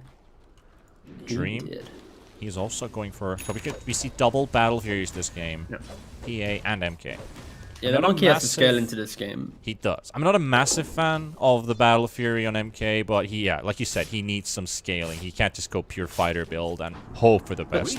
The thing is though, like, people develop the idea of just going Ags because it's kind of like an additional farming tool. So it's interesting that Dream values just innate farming speed with Battle Fury rather than buying ags, then maybe an MKB, BKB, because if PA jumps on top of a monkey with the Aghanims, she is going in like a 3v1 type situation. But I guess Dream values, like I mentioned already, the idea of him just quickly farming up rather than relying on having the monkey spawn. But yeah, I don't know if I like this. I think I prefer the ags, the tankiness, the ability to potentially outplay a PA.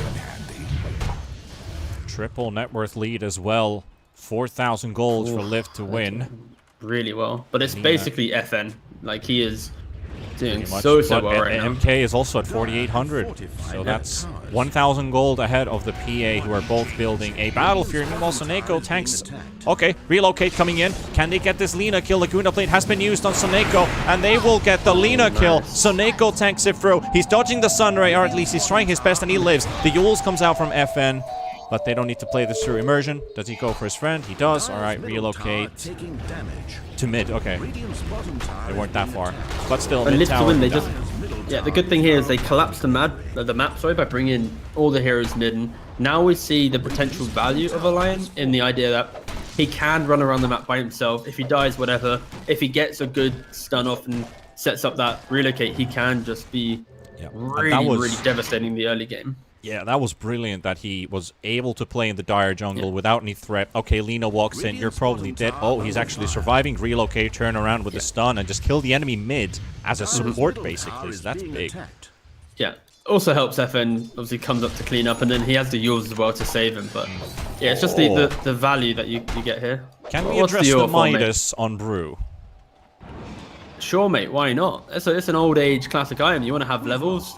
If you're fighting a lot, you naturally are XP starved. So he's got it before that 12-minute mark. So yeah, why not? And you're technically ahead of your opponent. So this Midas also allows this Brewmaster to scale a tiny bit faster.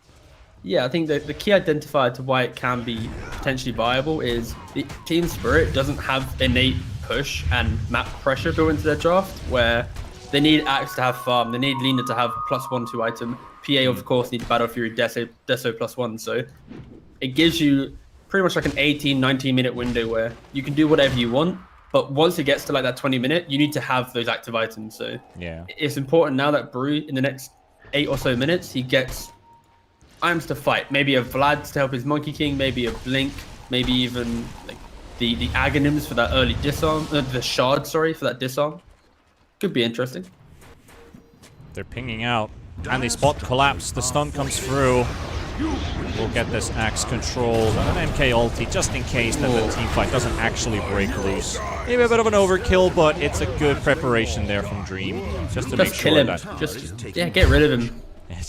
I mean, both at the same time get rid of him, but, you know, Team Spirit, they might have just wanted to TP and defend because Axe is a tanky and bulky hero. Though they are behind, they realize that this is maybe not the best fight, so they give away the kill, they give away their tower. They don't get to push this tier 1 in mid, so this is just purely live to win. Living to win, even. They are playing so well around the idea of what their heroes have, right? The Lion is meant to be that kind of vision getter, fight starter. They don't have that really built into their draft because, of course, Brew is a little bit more hesitant to go in because of that Static Storm threat, but Lion is the one doing it. The early tower damage is coming out from FN, especially because FN got that amazing double kill mid, amazing big outplay. It's propelled him just to be so confident. A quick heal is now going bots. They've already taken 3 towers on the map, and Team Spirit, they need to look to make some type of aggressive play here. Yeah, well, they're going in. At least the Yules does come out. The Glimpse also an immersion. And there's the egg. And they will instantly disengage. Yeah, it's kind of a bit underwhelming there, really. They were hoping to get a better glimpse, maybe. Yeah, exactly. They had to get a big glimpse onto Lina as she ran up into high ground, bring her back. Suddenly she's in Static Storm plus egg. But yeah. It's, very rough for Team Spirit. They just can't make any moves on the map. They don't have... Exactly. If only Collapse actually had his Blink Dagger, and it might just get punished. Miposhka's going to have to tank this, but Collapse really wants this farm. Is Greed is good, or is Greed bad? He gets at least... he misses on the big creep on the Ancient Camp, so that's a lot of money, and he's going to have to pass on. Boots of Travel's now picked up on FN, and this map control... It's fully in the hands of Liv to win. 15-minute bounty rune is going to be going all 4. Unless Yeah, Yatoro's not going, Collapse is not going. But FN and Immersion are coming towards this bot lane. They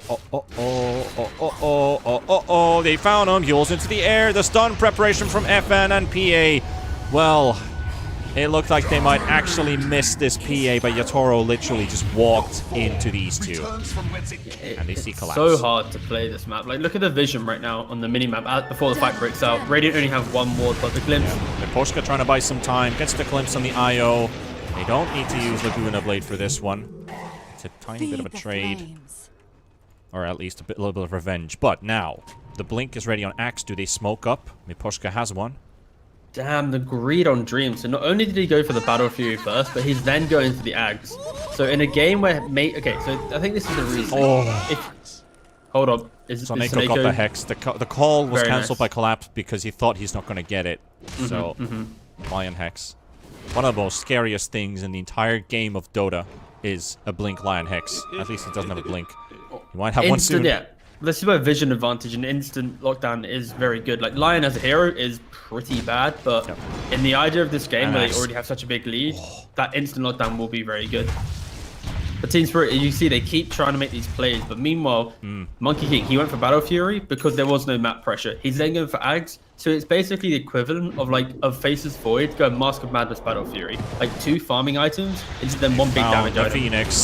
Phoenix egg is available, but it's going to be a difficult one to use. He gets the Fire Spirits off, and they get the Laguna Blade on the Brewmaster, dropping low. Afterlife is going to die as the call. The stun is going to go through as well, buying a bit of time. They're going to take down the Lion, and suddenly it's a 3v2, and Team Spirit, if they can catch someone, they have glimpse of Miposhka, but here comes Dream. He's going to turn this whole thing around. He's going to look for the kill on Miposhka at least. If he can't catch anybody else, still keeps it in their favors. And Disruptor will meet an inevitable end. And that was a small breath of fresh air for Team Spirit in the fact that, okay, we do have a combo to play. We can hit a big call with an egg and maybe turn it around. But that was one of those kind of best case scenarios for Team Spirit because the Brewmaster, he didn't even get split off. He didn't even do anything in the fight. He just kind of walked in, died, and the egg went off. And it was great for Team Spirit. They gave themselves a little bit of breathing room. They are 8 to 9k gold down. And I just look at the itemization coming from Live to Win. This is going to be a BKB within the next 3 to 4 minutes from Brewmaster. Monkey's 1,000 gold away from his second farming item. And like, he's on 10k net worth now. He's easily going to be, 15k plus very, very shortly. Like, there's nothing stopping him other than himself getting picked off. Yeah. As we hit the 18-minute mark here, still a triple net worth lead on all cores for Live to Win. That XP graph ain't massive, but the gold is bigger in this case. Usually you see the XP graph being much higher than the gold graph, but now it's the opposite way. Disruptor's still level 7. Not much Miposhka can really do about it. These fights are over too fast for him to live.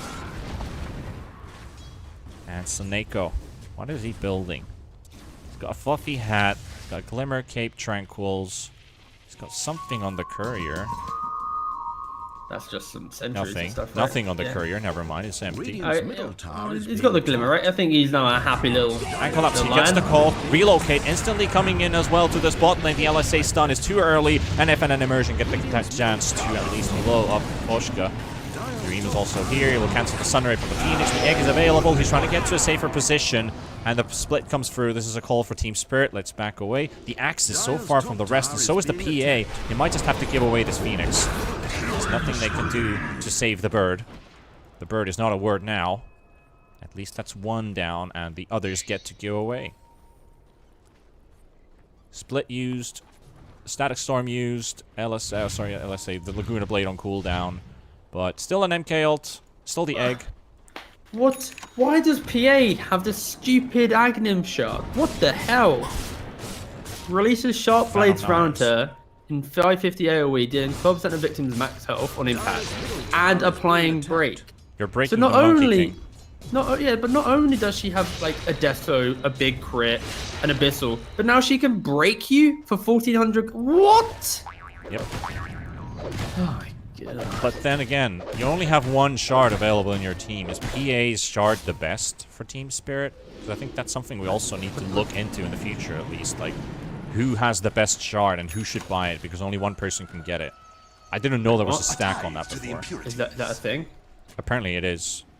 I might be wrong. Sure? I understood that there's a stack. I think you're very wrong on that. Is it a personal stack or is it a team stack? You can buy one for yourself. That's it. It's not like. All right, yeah. Okay, well that makes sense in that case. Yeah, Never mind what I just said. Collapse goes in with the blink call and the Laguna blade, and also the finger comes in at the same time. Collapse is dropped very low. The static storm is holding the Monkey King in place, but it's not going to be enough for Team Spirit. They're going to end up losing a lot of heroes here. Yatoro still trying to man fight through this, but not going to be enough. No damage, not enough this time. They get Yatoro to safety, but can they secure Toronto Tokyo? Trying to TP away. No, you're going to get caught by the finger. An immersion. It is the IO with a triple kill out of this fight, out of all possible heroes. Icarus dive to safety, relocate coming in. Can we get an ultra kill on this IO for once? Can we get one? Can we please get one? It's about to time out. Yules is there. He's gonna get this Phoenix in the trees. He's spotted. Come on. I don't think it's gonna happen anymore. The relocate is gonna take him away. Clear this one out. Yeah. Meanwhile, Dream picks up the Aegis.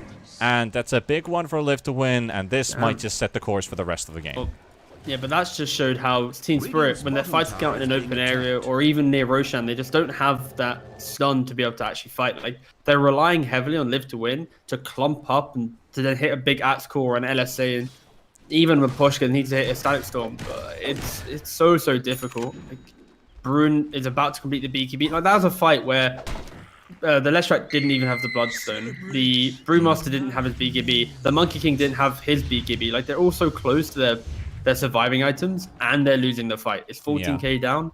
It only shows how well Live to Win have played around. I think easily the MVP is a joint effort between Immersion and FN. These two together running around the map have just destroyed this game. Team Spirit have nothing to stop them from taking every tower. And then whatever lane they go to, there's either a Brewmaster helping them, a line helping them, or Dreams just kind of bounced around the map, farmed, but also present for the big fight. So yeah, just FN and Immersion have controlled this game so beautifully. Bottom tower under fire.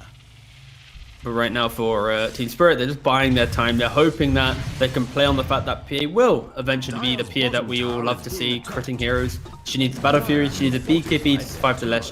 Then maybe she could go for this Aghanim Shard into just straight Rapier and look just to break down their opponents and just blow them up. Agreed. Could be a play, but it's going to be a big comeback needed from Team Spirit when you are 15k down. Yeah. All right, so this has been maybe 1.5 years or maybe 2 years of talking about patch changes and things that we might still expect to see. If you open your shop as a caster, you will not see how many observers, sentries, or smokes are in stock for a specific team. Can we please get that so we get more insight on, do they have smokes available? Do they have wars available? Because we're just near saying, and I guess, I don't know, because we literally don't know. That is something I've been praying for a long time. Get your pen and paper, mate, and jot down when you see them bought, and then try and do the math. But look at Live to Win. Yeah. They know that Team Spirit can't fight them. Like, the positioning, they're not allowing for the big Axe Core to come into play. The slow sieging with Dream, who has got the Aegis. He's actually going for an SMY for the status resistance to deal with the Axe Core and the minimal stuns they have, not the BKB. Like this as well. All those MK illusions right there. Laguna Blade comes through. They're trying to blow through that Aegis, and it goes. They're actually going to take it out, but the stun from 2 on from FN. Mikosh can collapse low HP. The Leshrac still at half HP. The stun comes through from the egg, and they're going to get through FN. The BKB is also on the Brewmaster, and so is Yatoro. They have a limited amount of time to try and find these kills. Soneko, look at Immersion and Dream. They're just waiting. They're just holding their ground calmly, backing to the low ground, but not panicking away. Keeping their ground, waiting for Team Spirit, smoking up even. So bad, he pops one, but they have no high ground vision. So Team Spirit, they're going to have to suffice with just the FN kill and the Aegis. They lose the that actually was pretty good from Team Spirit. The fact that they were able to kill the Leshrac, it was a product of Live to Win running in very deep and leaving the racks. We also didn't see Monkey King get to use his ultimate. Like, that's the type of fight where after they use Static Storm, like the big Laguna, Monkey King, all he has to do is throw down his ultimate and then take the racks. But the desire for aggression offsets that, and Spirit actually do hold, even though they nearly lost both racks. It counts. But Live to Win, they're just going to go again, right? Like, there is no egg, there is no Static Storm.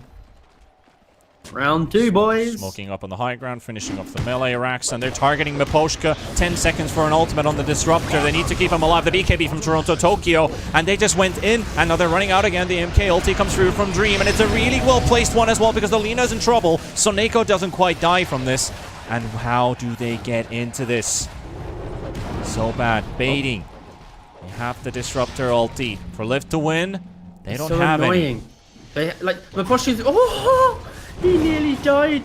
The Monkey King actually, one of the monkey spawns got removed as it was about to kill him. Oh my god. It's not even the not even the witch doctor monkey just wrong. Yeah, gotcha. It just coconut. It's Team Spirit, they really are struggling with just even fighting up against that constant pressure Live to Win are providing. Like, it is an admirable effort that they're providing, but they need this PA to have like 2 more items to be realistic. Like Deso Basher, maybe, even a Rapier. I honestly, I'm at the point where just a Rapier, blow up the over-aggression, and off they go. Rapier? Oh boy, alright. I want to see it. Like, you're down 17k. You just lost a Rax who just Live to Win sitting outside your base and eventually taking it, so. Well, yeah, damage is what they need. So if Deso doesn't do the trick, if Lena doesn't go full right-click build, she's going for Ags, which means we're going to get the pure Laguna Blade, so nothing too special there. Plus, it goes through BKB, so it can actually be a big factor. Collapse has found Soneko. Dream gets the stun on Toronto Tokyo. Dream is thinking about going in, and they will. They get a massive heal from Immersion, and Toronto Tokyo's down.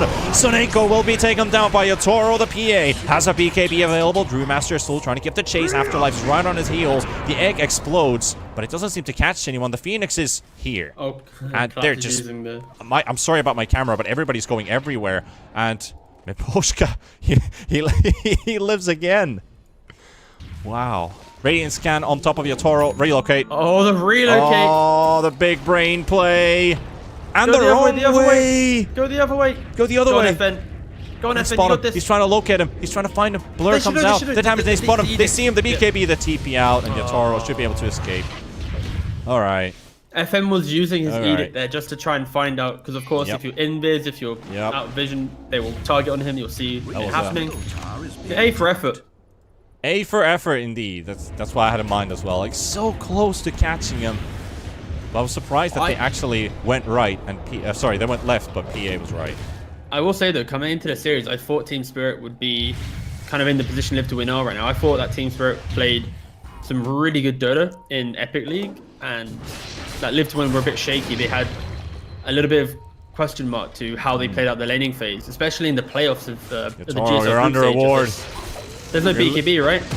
You're literally under a ward with no BKB right now. You're going to get Yules in the air. FN looking for the stun connection, and this is going to be a dead PA. There's nothing they can do to save him, and he's going to die. Then it's very low. There we go. Dream finally gets the kill. Miposhka on the run. Toronto Tokyo is going to get hexed up. There's the Blink Lion, and Collapse comes in to call in on the Lion, trying to get the stun connection. Gets it. There is also the LSA is going to take down on the Lion. Here comes the Dream Ultimate 2. Collapse is going to fall as well, and Toronto Tokyo onto the high ground with the BKB. Gets himself away from this engagement. It's a 2-for-1, but 2 cores from Team Spirit dead. They're just giving no space on the map. Live to Win, like they're ping-ponging around. They go top, they pressure the PA. She BKBs instantly utilize that ward in the bot side of the map, then punish the PA again, get the kill this time. And now, like, how do you stop them from pushing here? You have to look for a big Lena blow up, maybe access to buyback, but with Monkey King plus Leshrak, these buildings will fall if they can get into the high ground. But without a creep wave, Team Spirit get to live another day. They do. They fend off Live to Win for now. Next Roshan. 2 minutes 20 seconds. Almost 2:30 in total, since that timer's already started. There's a Shiva's recipe on the courier, and there's an ultimate orb. Alright, so MK is 1 piece away from Scotty. Point booster away. Gonna have some very dangerous stacks of HP, stacks of stats, so to say, on this Monkey King. 260 damage with a Battle Fury. You've got these Ags illusions, or copies even, dropping about here and there. What is the... Okay. Ag Shard, Tree Dance cooldown from 0.3 cast point to 0.1. Yeah, you can keep jumping a lot with that shard. It's very nice, but I don't think it's not very necessary in this game. Dude, it's okay, amazing. Miposhka. Woo! Spicy. Fan on knives. Soneko dead, Miposhka dead. The egg pops as well with the BKBs on after left. Toronto Tokyo Dream is dropping dangerously low, but he gets the safety. Glimmer KP still going down. Yatsuro kills him off. And Team Spirit, though, it's a 2v3. He's going to get stunned into another stun, and he's dead. FN will look for another one as Axe has been thrown into the air with the, well, Cyclone at least from Afterlife. Though he's still chasing. There's the Yules. There should be the stun connection and collapse. Finishes the team wipe. Triple kill for FN. It looked good momentarily killing the Monkey King, but still, if you kill the Monkey King, there's a lot of other damage dealers on Live to Win. But he survived for so long, because also, look at what Nuchline's got. He's got the Elven Tunic, the extra evasion. It allowed him just to survive long enough through the PA right clicks that he got the ult off. He forced him to go in, and eventually the Brew came in, the Lesh came in, and they turned it around. But, oh my god, they're 26k up, mate, in like 30 minutes. These fights, they are... Like, Team Spirit are getting the good jumps, but they're so far behind that it doesn't allow them to have a big comeback play. And now you have Brewmaster with the Cloak of Flames. Like, back in the day, Brew loved buying Radiance. He now has the poor man's Radiance. Oh, this is a happy little brew. He's got the Vlads, the BKB, doesn't care about Disruptor. He's now got a cheeky little burn. Of course, it doesn't give a miss chance, which is normally what the brew wants, but he's got his Drunken Brawler. Like, he is... Brewmaster is such a weird pseudo Radiance now. Kind of, Good job, mate. It's the through the fire and flames build, basically, where you just go Radiance, Cloak of Flames, and what was the third item I was looking for? There was a third. Oh yeah, that was the Ember Spirit with the Remnants and Flame Guard. So you have like 4 sources of fire damage. Yeah, so Timbersaw with his shard, he can basically he becomes a flamethrower and kills trees and stuff. So he needs that and a Radiance, and then this neutral item. He's gonna be the true matchstick. And getting to come back. You might just call Timbersaw the new Firestar set, but however, Miposhka gonna get stunned up by Soneko, another one from FN. Quickly getting rid of the Disruptor. He's gonna respawn in 30 seconds, so it's not a big of a pick-off, but it does allow Live to Win to push this mid lane in. Start to look at those racks. We've got Dream pushed in the top lane as well. Heading towards the tier 3 tower. No Sunray today. Oh, Phoenix. Gets the egg off, but it's only a slight relief. Collapse just used his blink to get into the high ground. Egg used for nothing.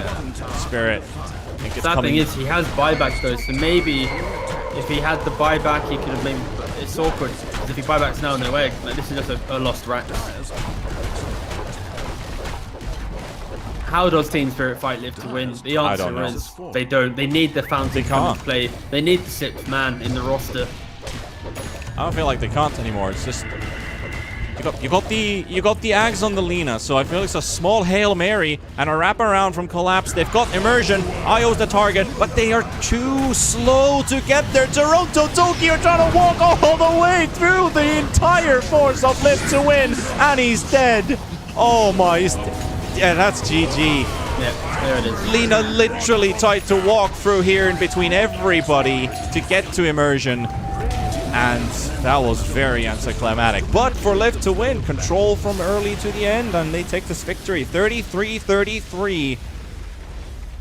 Yeah, very impressive game from Live to Win. Like, I think coming into the series, I very much expected Team Spirit to have the edge, but this game, it was just a beautiful masterclass of Immersion and FN playing their own independent lanes. But then once they paired up, especially when FN got that double kill, Immersion then was like, wait a second, I'm only going to play with you now, Lesh, right? Like, I don't need to help my brew anymore. And they just had this buddy system running around the map. It allowed Dream to go for Battle Fury, then Ags, and then after that SMY, he soon became very hard to kill.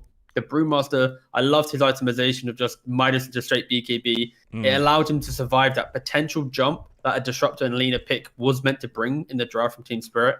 And yeah, Team Spirit, they never had the damage to ever fight up against Live to Win. So very impressive start to the game. I'd like to see Team Spirit bounce back because I know that they can play a lot better. I know that they can draft a lot better. And this isn't the true showing of what this team has. But again, Live to Win, they look much better than they did at the start of this group stage. Yeah, at the start of the end of that group stage, sorry, because this is now the playoff hubbed up. Yeah, and a very shaky start from the team that actually got a straight playoff invite. So we are definitely waiting for a lot more from Team Spirit to really put themselves together and come up with something that really puts Live to Win off, off balance maybe. Since LTW, like you said, they played off great during the group stages, and now that I double check it quickly, they only lost one singular map, and that was also against Brame in the first game, and they also looked very shaky in that one. Then they just won the second one and the third one in just very good style. So is there much for Team Spirit to show here? Well, it has to happen now. They need to bring off something spicy in the draft. Don't you agree? Yeah, just enter the game with something to achieve, because in this game they just didn't have anyone to play around. Like the PA couldn't fight, the Axe couldn't fight, Lena got dumpstered by FN. So you lose 3 lanes, all cores don't want to make plays, you jungle. Kind of a recipe for losing. You have tower damage on Radiant, therefore it is a recipe for a disaster. So yeah, just a couple tweaks, I think Team Spirit should be fine. Well, get your monster energies ready as we head for a break between Team Spirit and Live to Win, and that game 2 will come right after that one. So don't disappear anywhere except maybe to the fridge to get your drinks ready, and we'll be back with game number 2.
And, oh wait, we are in the wrong scene. that was the wrong start. There we go, ladies and gents. Welcome, everybody. We're back, and we are continuing with game number 2, Team Spirit versus Live to Win. Let's go, T-Panda, TeaGuv. Hello. Hello. We have our Mars first ban, so that means Collapse is not going to get to play Mars. I'm a bit sad, but we're seeing old meta. We're seeing Faces Void. Yeah, wow. This is... Sure, let me just load up on my, not in the game anymore. Let me load up the old Mistwoods, Control F, Face, Let's Void. 10 seconds. Base agility reduced by 4. Base damage not changed though. Time up bonus, damage reduced a little bit. Level 1 to 10, not 20. And he has the time walk in and out, so... That is kind of Kappa. Yeah, he can jump in everybody and say, oh, hell no, whoa, and then just back away. That's going to be Pog with the Ags and the Ag Shard, where you point blank jump on someone, so you go dung dung on the same spot, and then, you know, like triple penta bash them. That's going to be hype. But if, hey, hang on, does it actually calculate? Does it actually add in the second backwards jump with the Ags bash? So basically, I would assume so. If you do like a 1 meter jump, you can double bash and technically perma-stun for a moment. That's what, That's actually pretty damn sick. But draft so far, Void, it's like very old patch type stuff. I think teams are obviously respect banning the IO, then we have Live to Win respect banning the Mars. And then we get this first pick Void. They don't want to play into the Void Phoenix, but then Live to Win just go for Snapfire. Snapfire with the little shredder can counter the Phoenix. It feels like I'm working epically all over again. We're just saying the same old stuff for Team Spirit. What do they go for? Wow. Okay, they have the confidence in this Axe. The difference is this game, it is a much better lane. Axe can play into the Void. The nuisance of these heroes will be able to punish a Void. I think they have to ban out some of these Dispel position 5s, because if there's, let's say, like an Oracle, Ench is already banned, but if there's any of these heroes left in play, then you just put Snapfire mid or off lane and Void can have a decent time. Completely random off-topic question. Why is Axe standing on a platform? Why is he like the only hero in the draft screen that he's actually standing on a platform?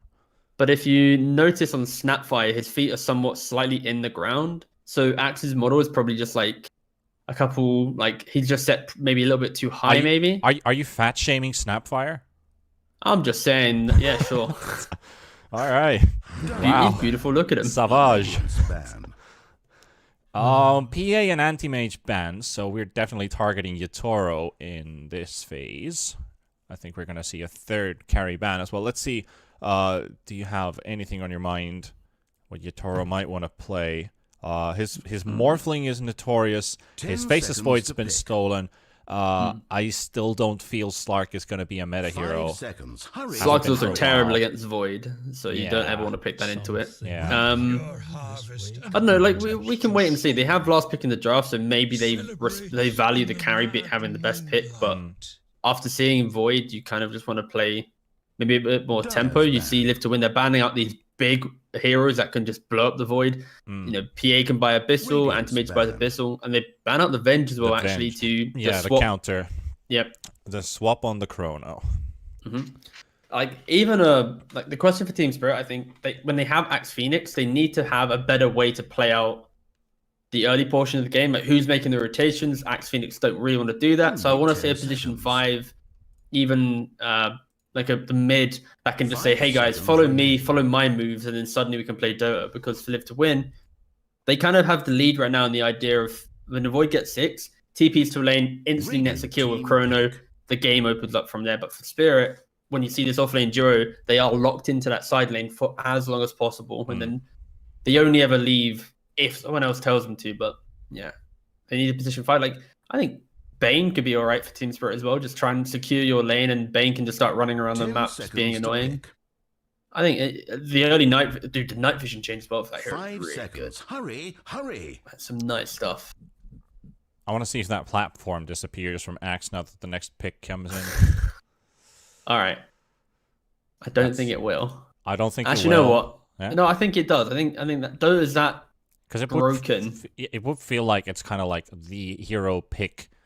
That the pick that comes through gets a platform, so it's like this is the most recent pick, but it never does that. It felt like Axe is the only one who gets it, Oracle gets picked up. And the platform's still there, so the platform remains. It's still there, so this is an indicator for something. But we have Oracle. That's a root and disarm for the Faceless Void, plus a Heart Dispel and a save for somebody who they might look for as a glass cannon. That might put me to think about the Morphling, maybe.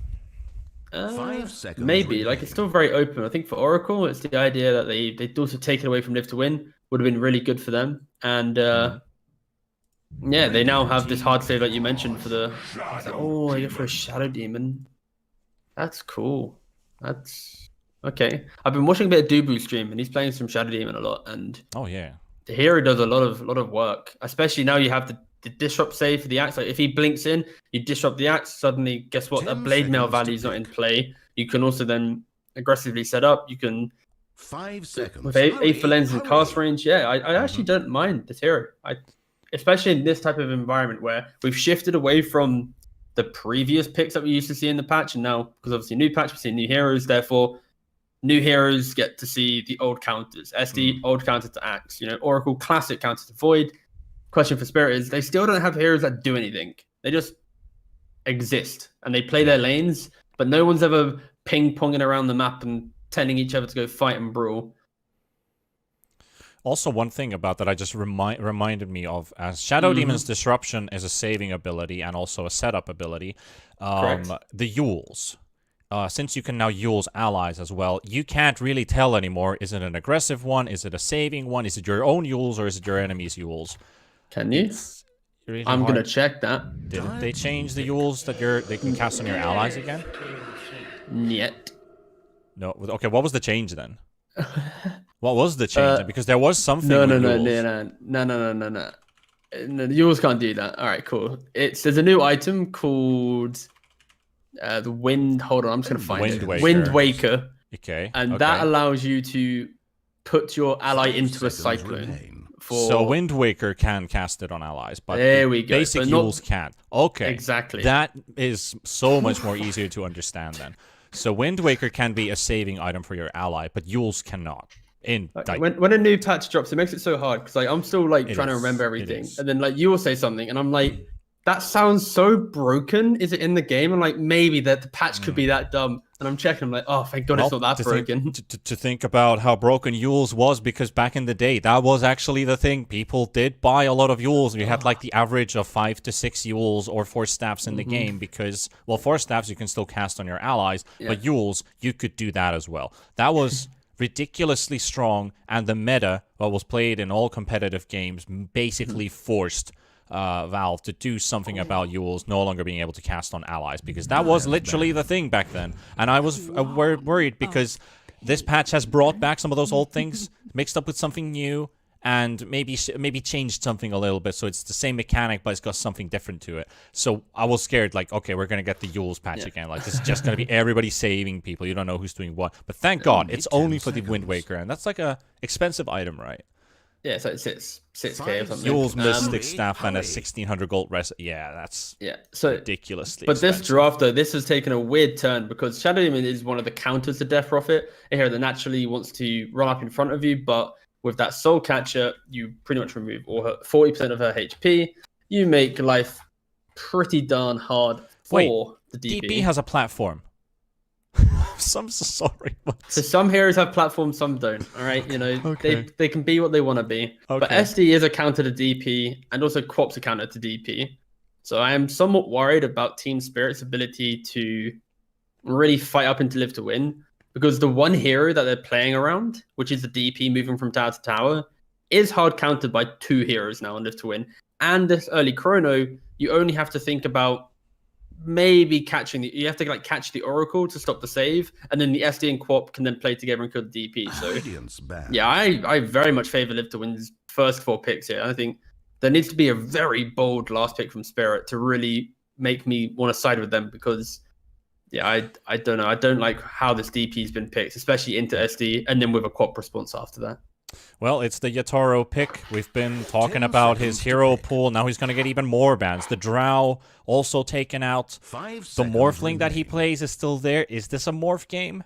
He's up against the Quop nuke, up against the Chrono with Snapfire. He can die very fast if he's a Morphling. Yeah, it's not good. What can he pick? I think he needs to bring something new that is either good in this meta and wasn't good in the previous one. And he didn't get. You can see from Live to Win's bans here that can just get some early levels and just look to force the objective, to force the fight, and maybe no. So like the Drow ban right now, like realistically, I think a Furion could be pretty good in bans aren't actually first phase ban. Radiance ban. It's so hard. Like there's not a lot of heroes right now that you'd want to pick. Like you could maybe look for some like safe lane DK on Spirit and just try and outpush them. Terrorblade would have been okay. I think Terrorblade would have been all right, but against Void and Snapfire, not so great. But still, just an early activated carry that can just apply pressure is key. Like team pick. Juggernaut's such a bad hero. Yeah. Live Twin pick Beastmaster. All right. Yeah, I love Live Twin's draft. It's so good. The new Beastmaster as well. Hawks active. Stunning. We're not going to be seeing any dive bombing Hawks. Don't worry. You're sure? Only 10 like, seconds. why would you want that? Beg to differ. No. 5 seconds. Hurry, hurry. I have nothing else to say. Okay. Maybe if he has like Necrobook, Blink. All right, give me plus more. One item, he's looking. Ricky Carry. Right. Let's see what the damage is. This a Ricky Carry, Yatoro? It is a Ricky Carry for Yatoro. Okay. I don't like it at all, Panda. I don't know. Beastmaster buys Necro 3. If this draft has some kind of flair, and they can win with a Ricky draft, this would be quite the something from Team Spirit. You heard it here first. If they win with this draft, they will win this series. I'm like, honestly, this is the type of draft that this is made out of dreams if you win, but to get to that victory, it's a long, rocky road. It's like the reason my concern is present is simply Beastmaster can just buy Necro 3. Suddenly you play into Ricky happy. SD and Quap hard counter DP, you play pretty happy. And Team Spirit have the same issue as Game 1. Where is their early damage? Where is their ability to play around a hero? Sure, you have the DP to do that, but when it's just a single DP, Chrono's pretty darn easy. Oracle might come in, but alas, the early Beastmaster, after that Necro 3, if he even wants to buy that, he could just go for the Solar Crest build that braces and enable the Void. He then tanks up his Void so that the early damage from him will always offset whatever Ricky can buy. Ricky most likely needs to go for some Manta Diffusal build to survive the potential. I don't know. I really just don't like this DP and Ricky pick. I've been on a panel for quite a lot of games, throughout this year. This fine 2020. You have. And I've never been in a position where I've looked at the final 2 picks of a draft and gone, ugh. And this is the first time I will happily hands up say I hate Team Spirit's draft, the final 2 picks. But if they win with it, they are gods. Because Ricky if he has item advantage, he can play into that Void. That smoke screen pre-BKB, very good. The issue is the Beastmaster. The DP, she can set the pace of the game. If the Oracle ults are clutch, suddenly it doesn't matter if the Quap lane counter's in play. It doesn't matter if all these things are happening because that Sage coming in. If Live to Win can't find the fights, but again, you have Beastmaster for vision, you have SD Poison for vision, you should be able to find it. And But Team Spirit, they might be able to. If they win the lanes and they can collapse on the map, play around every DP exorcism really well, maybe give Ricky an Aegis. There we go. I know. If you give Ricky the Aegis, it should be good, but it's an uphill battle, in my opinion. Yep. The Gaben probability says 55 to 45 in favor of Radiant, but we know that it always doesn't literally tell you what's going to happen. Where's he pulling that from? The Gaben probability? What is that? I don't know. I mean, hard to say. Honestly, I can't say if I can agree on this. Because Gaben's been smoking pre-Christmas. The thing with Ricky, like your damage source is Diffusal Blade. Building a Diffusal Blade is rough. The thing is, Ricky cannot jungle farm because your enemies are facing towards you. This is the main reason why Ricky is good at farming in lane, why he is good at dealing damage, is because he's hitting people from the back, literally how this hero works. You can't jungle farm too efficiently because you're missing like half of your damage, maybe even like 2/3 of your damage. Also, you're a Ricky. I think you're overcomplicating it. It just It's a literally Ricky. says in the name. Every single person watching the stream, Panda, will understand what you mean when you say a Ricky can't jungle. Yeah. Some people just don't figure it out. Like, oh, why he can't jungle? He's a carry. Every carry hero can jungle. No, Ricky can't. That's just one exception. He just can't jungle.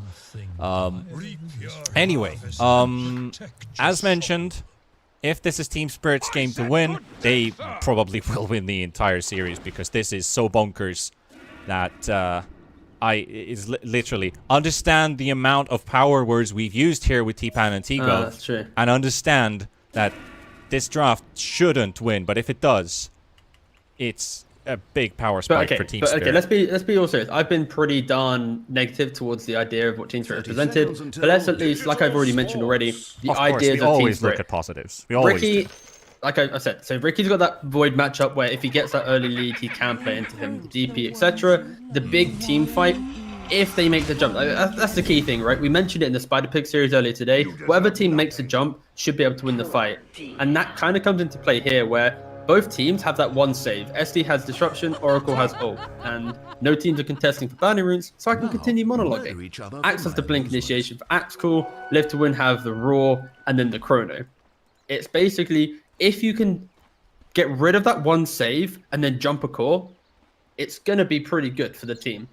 It's just getting to that point where you can confidently make those plays. Live to Win technically has the earlier timing built into the Beastmaster first item and allows for pressure. Void level 6 allows for pressure. Ricky does need some more time, but if Team Spirit can get to that point, and maybe I could see them rolling over the game to some degree, but it's they have to play goddamn clean Dota. A lot is on the shoulders of Axe here. Collapse definitely wants to have a better lane than he did in the previous game. I mean, he did all right, but he could have done a lot better. Then again, he was countered by the Monkey King, making his life a whole lot harder. This Axe can make some miraculous plays early on. He can line up with this Phoenix. He can also do some work with the Death Prophet if they get like an early Blink Dagger and start fighting him early. This way, Ricky can join in fights, and Ricky can line up to get more money from all these kills that they participated in the early on. They're trying to get immersion out of the lane, but at least they force his salve. Hold on, I'm now quickly checking the patch logs to see if Ricky's got anything broken. That's actually something we haven't touched at all. Smoke screen can be used during tricks of the trade. Radius increased. Miss rate reduced. Okay. Until level 4 where it's then higher. Okay. Cast range reduced on Scepter. And his Pfizer Dart putting in actually, I'm going to show on screen right now about the this shard. Yeah, please look at the shard. Pfizer Dart at the target enemy, putting them to sleep for 3 seconds. At the end of the duration, the target wakes up and takes. So this is the play. When Ricky has to join a big team fight, he has to sleep the Shadow Demon and then jump the Void. We've worked it out, guys. Yataru's playing for the dagger plays. Yeah, I guess that could be one because it's a 4-second crowd control, and I'm not sure if it's a basic dispellable or hard dispellable, or is it even dispellable at all.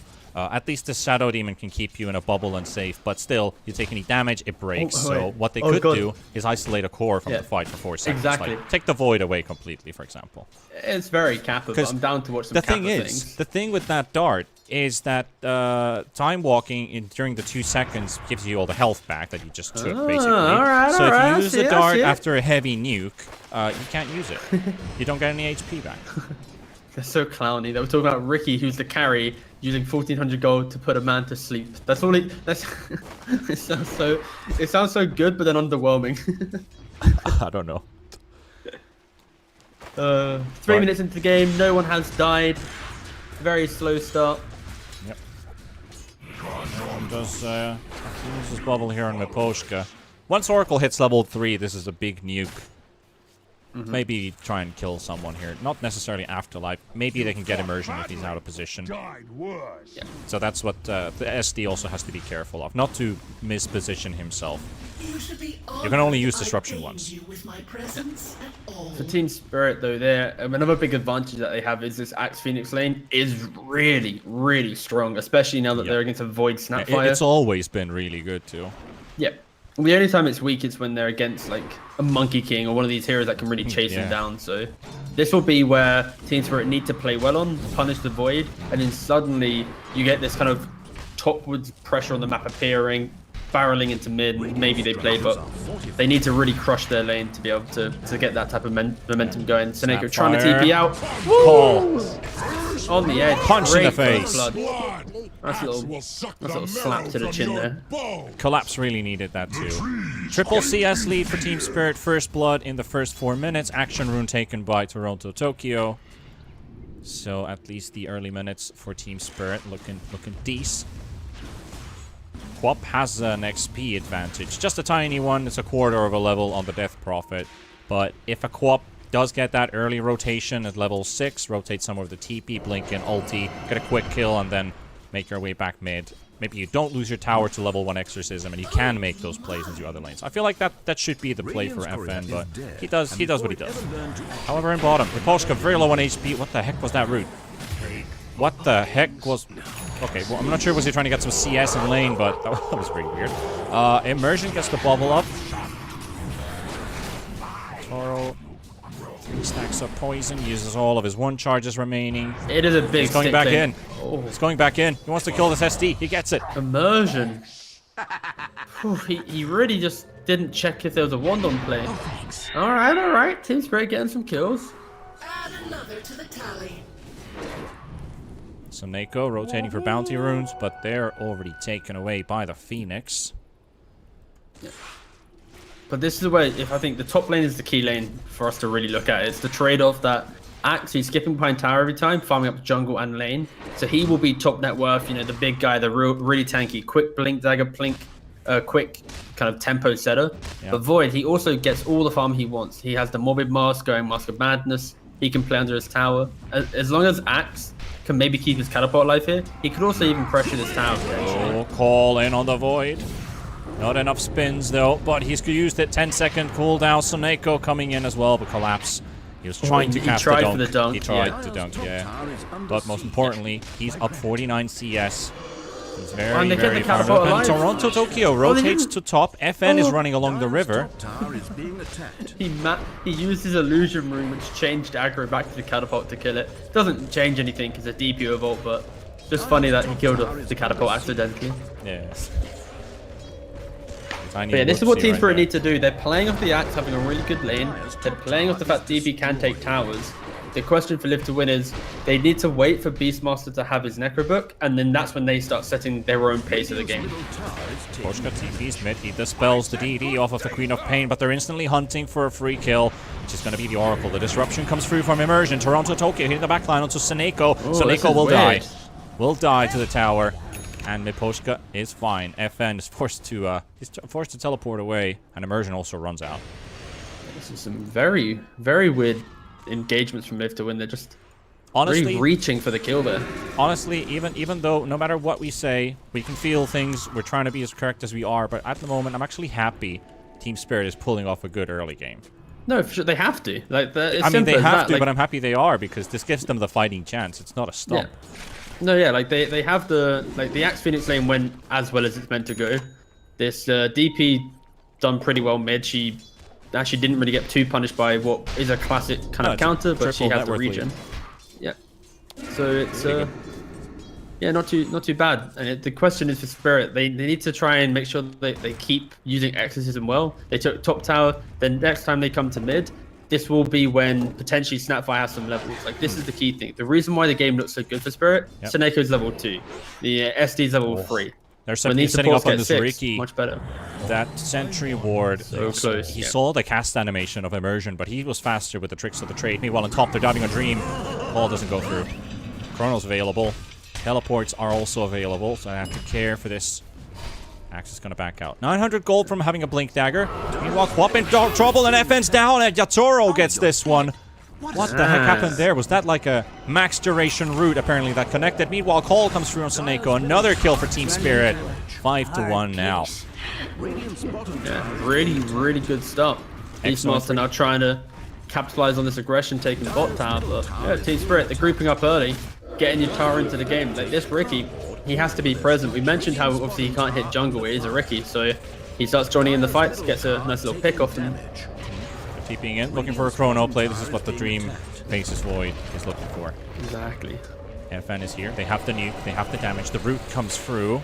Ooh. They get They the don't silence, have though. Oh, they don't enough have a point in damage. it. Well, the key thing is they don't have enough damage. Like, Void plus Quap isn't going to be an instant kill. Sure, maybe on one hero, but it's not going to be fight-winning enough to repel the aggression. Like, they just need levels and supports. Like, this is where Spirit have done a really good job, where Miposhka nearly level 6, Phoenix nearly 5 and a bit, SD barely 4, Seneko 3.5. Like, they're really struggling, and this is the disparity right now. Spirit can play the map as 4 or 5. Live to Win are barely playing the map with like 2 or 3 heroes. And if Spirit keep riding this aggression, then sure, they can propel themselves into a point where they can keep chaining pickoffs and play around DP. But once minute 10 hits and levels come into play, good change. Oh, he's gonna TP. Trying to go for it. Oh, he does that. Oh my god, that was so close. That was close. That pushes the Axe 200 gold backwards towards the Blink. Yeah. I was expecting him to die there anyway, but I was like, all right, well, not much he can do. Beastmaster with level 1 Necro. The question is, does he want to commit for the level 3 for the True Sight, or is he just going to keep it as a casual Necro one that we have seen quite a lot of Beastmasters in previous patch do? That's true. A lot of people just decide to keep it as a level 1 and start doing other items in between, like going for auras, or if they really need help some initiation, they just get Blink Dagger, which has kind of fallen off a little bit on Beastmasters. He is opting to buy the Necro 3s. He's just lined it up in his quick buy. Yeah, he wasn't using his quick buy. He was really teasing us there. It's like, will I buy it? Will I not? I don't know. All right, Snapfire's got the tome. Sit's coming out. Void has Chrono.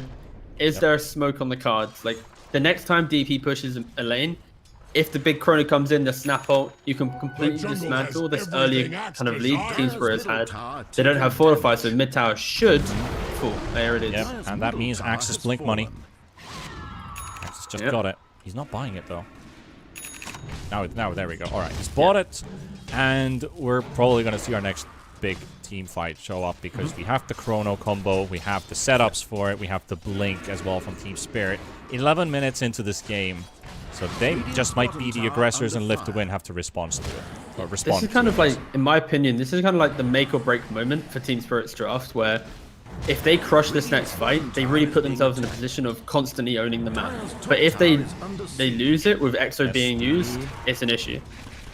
Oh, SD going deep. Yeah, Axis, he's still got that courier coming this way. Immersion dropping low on HP. Here comes the Void, and he's looking for it. The egg, he's gonna have to target this one, but the ball, it doesn't connect. The egg does go off, actually gets destroyed. That was what I meant to say. Soulbound and Immersion both down. Queen of Pain very low on HP, and he's also dead. Toronto Tokyo with the Exorcism is going to have enough damage to take the kill. Dream, Soneko. It's just the two of them. Beastmaster still pushing in bottom. The Collapse Blink comes through. And that was the Blink reveal as well, because he only now just picked it off the courier. It was actually smart for him to walk around and reveal that he doesn't actually have it, but he does now. But Soneko might have just wandered a little bit too deep here, and Soneko is dead. And also the silence on the Faces Void. Nowhere to run, nowhere to go. Immersion just TP is in a little bit too late, so he's going to also have to give his life away. And this Ricky's punishing them right now. Here comes the Beastmaster, and he seems to give enough threat here. Looking for the ultimate, looking for the roar. Collapse goes in for the call on the backline to the SD, and there we go. The roar comes out, and they will take down Toronto Tokyo, and Beastmaster will fall down as well. And they do seem to get Collapse as well, as he dies to the tower. That tier 2 tower is a really bulky machine. That hurts, but that's a long fight. Who comes out stronger? It does look like Team Spirit pull off the stronger edge, but Miposhka is still being chased, so we can't see the fight recap because these Necrobooks are still hitting him. They're going all the way. Nah. This is still such a big net win for Team Spirit, in the idea of, like, Live to Win. This Beastmaster, he held his TP for so long. Like, he didn't even want to join the fight. Like, maybe if he joined a lot earlier when that Chrono comes in. Like, the reason why Beastmaster is so good in that draft, he's enabling that early damage. The Inner Beast enables the Void to do a bit more. You have the Necro, the Roar is so strong, but he just wasn't in the fight. He just kept pushing bottom. So Team Spirit, they really capitalize on numbers advantage, and their heroes do counter Live to Win in the very early portion of the game, and they are utilizing that to great effect. And for Live to Win, I think they're too happy with the type of draft that they have, the fact that they do outscale Team Spirit eventually, and they're just being too confident in trying to play the entire map. And because of that, it amplifies Team Spirit's early advantage of Ricky smoke screen against Void, the early push, and this Axe is making some very good calls. But when they have to play as 5 in these early engagements, like the fact that they used Chrono, only got 1 kill, and then they luckily didn't lose the tier 2. This could have been a devastating fight where they not only waste Chrono, they lose the tier 2, and the game gets really hard. Ricky now has Diffusal Blade as well, and instantly hunting. Axe is going to maybe blink as well. Ow. Oh! Close call. That was close. That literally was a close call. Sadly, the call doesn't connect for Team Spirit. For Live to win, they're happy that Faceless Void doesn't fall here. I just realized, by the way, Panda, how many people watching the draft are like, damn, I'm going to bet on Live to win. I'm not going to talk about that. I'm just going to say that we were maybe very one-sided, but on the other hand, that's the magic of everything. Because we're not the ones playing. There we go. Dream smoked up from behind. They're almost close to each other. The Chrono's there, but the DP doesn't end up in it. And she has also got the Yules, but they move into the Chrono. The Yules doesn't even go off. Ricky on the backline. They don't want to use it. Yatoro has to run. FN chasing. Cookie going through. Where's the detection? There it is. Walks into a sentry. Now Dream is waving his hand, but it's FN will throw the 5-5. Yatoro down, and that was a big victory for Live to win. This was their first one-team fight.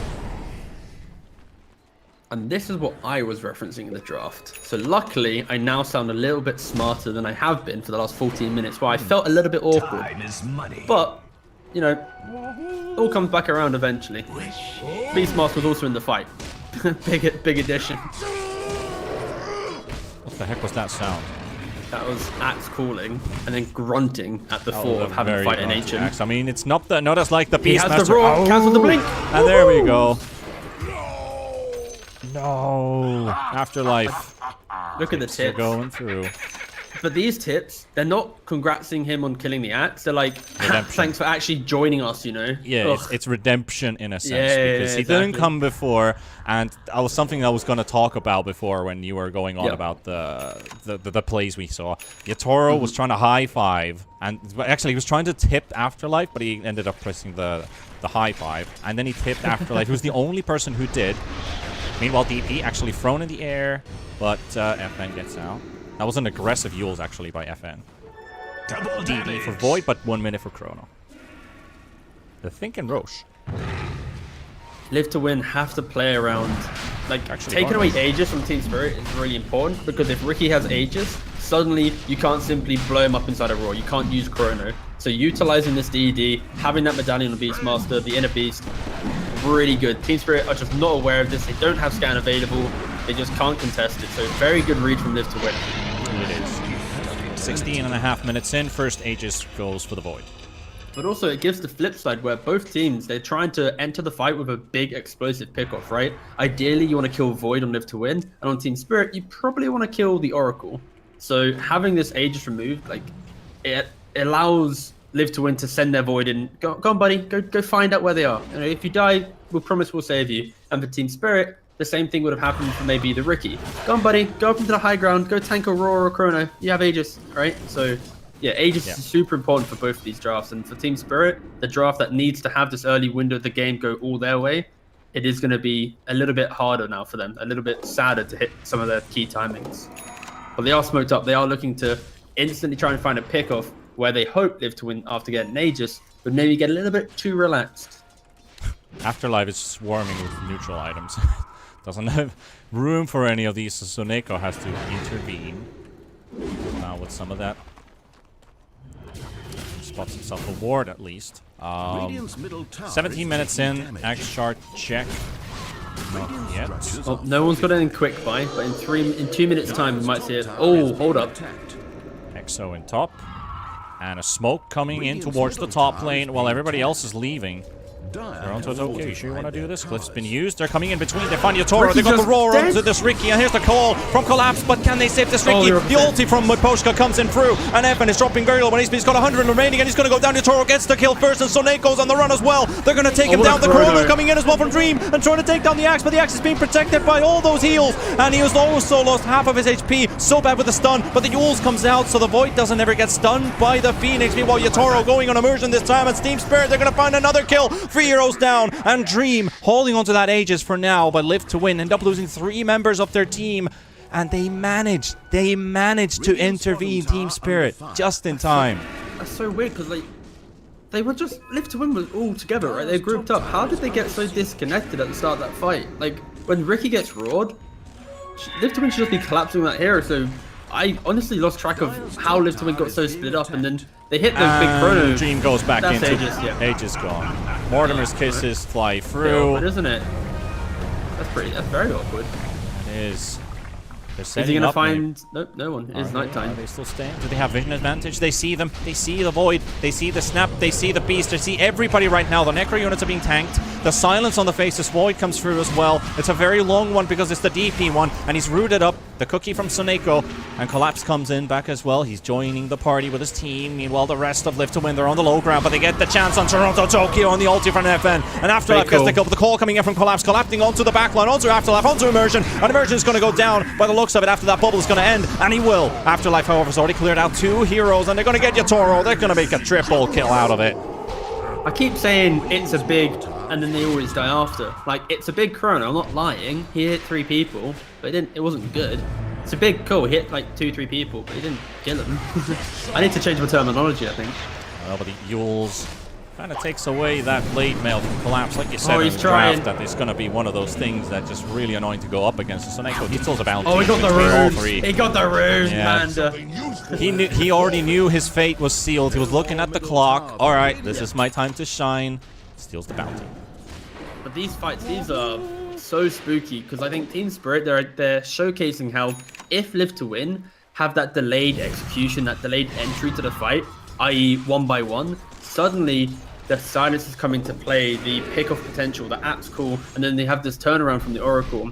But once that fight prolongs a little bit longer, DP doesn't have Exo, Phoenix doesn't have Egg, Oracle doesn't have Ultimate, suddenly Live to Win, they have that skirmishing ability, Snapfire, SD always present, Beastmaster Quap, they can get in and out of the fight, be super annoying. So yeah, I think Spirit, they are very well punishing Live to Win's poor entry to some of these fights, but it's the tail end of the longer ones that Live to Win are able to really come out on top. 21 minutes now passed, and no Ag Shards are in the quick buys of any player right now. But also, Void actually has the Manta now. That's a key thing. He only cares about Ricky silence. He has the Manta to deal with the DP, so a much more enjoyable game for him at least. Are we seeing an Aether Lens for the Snapfire? I'm just liking the idea of a longer range cookie to get Void kind of out of the silence. Force Staff is a lot better, but I wouldn't really mind seeing an Aether Lens. No, I think realistically he doesn't need that. Okay, I think all right. Just Yeah, I might cookie be a bit alone is good overkill. enough. You don't really get Yeah. any benefits on any other spell, so yeah. Exactly. not too good. It's all tickety boo. But now we're past the 20-minute mark. Let's check if anyone wants to buy a shard. No one does. No, I literally just did that. Like, Yeah, I'll just check in. Yeah, no one. It's No worries. realistically, it's not that good. None of these heroes have like, oh my god, what the hell, shard. yeah. You know? The DP armor is useful again because of the chrono, but I think that's something we talked about yesterday. Being able to frontline, being able to do damage, FN though, and Chief. FN, this is a big one. He's dead, isn't he? 50 seconds, and meanwhile they're initiating on the Phoenix. Roar has been used, 1 for 1, and Spirit are collapsing. They're looking Afterlife. They're looking for someone. Can they get there? Collapse, blink available, gets the call, and he cancels the teleport. He thought he didn't get it, but he actually did.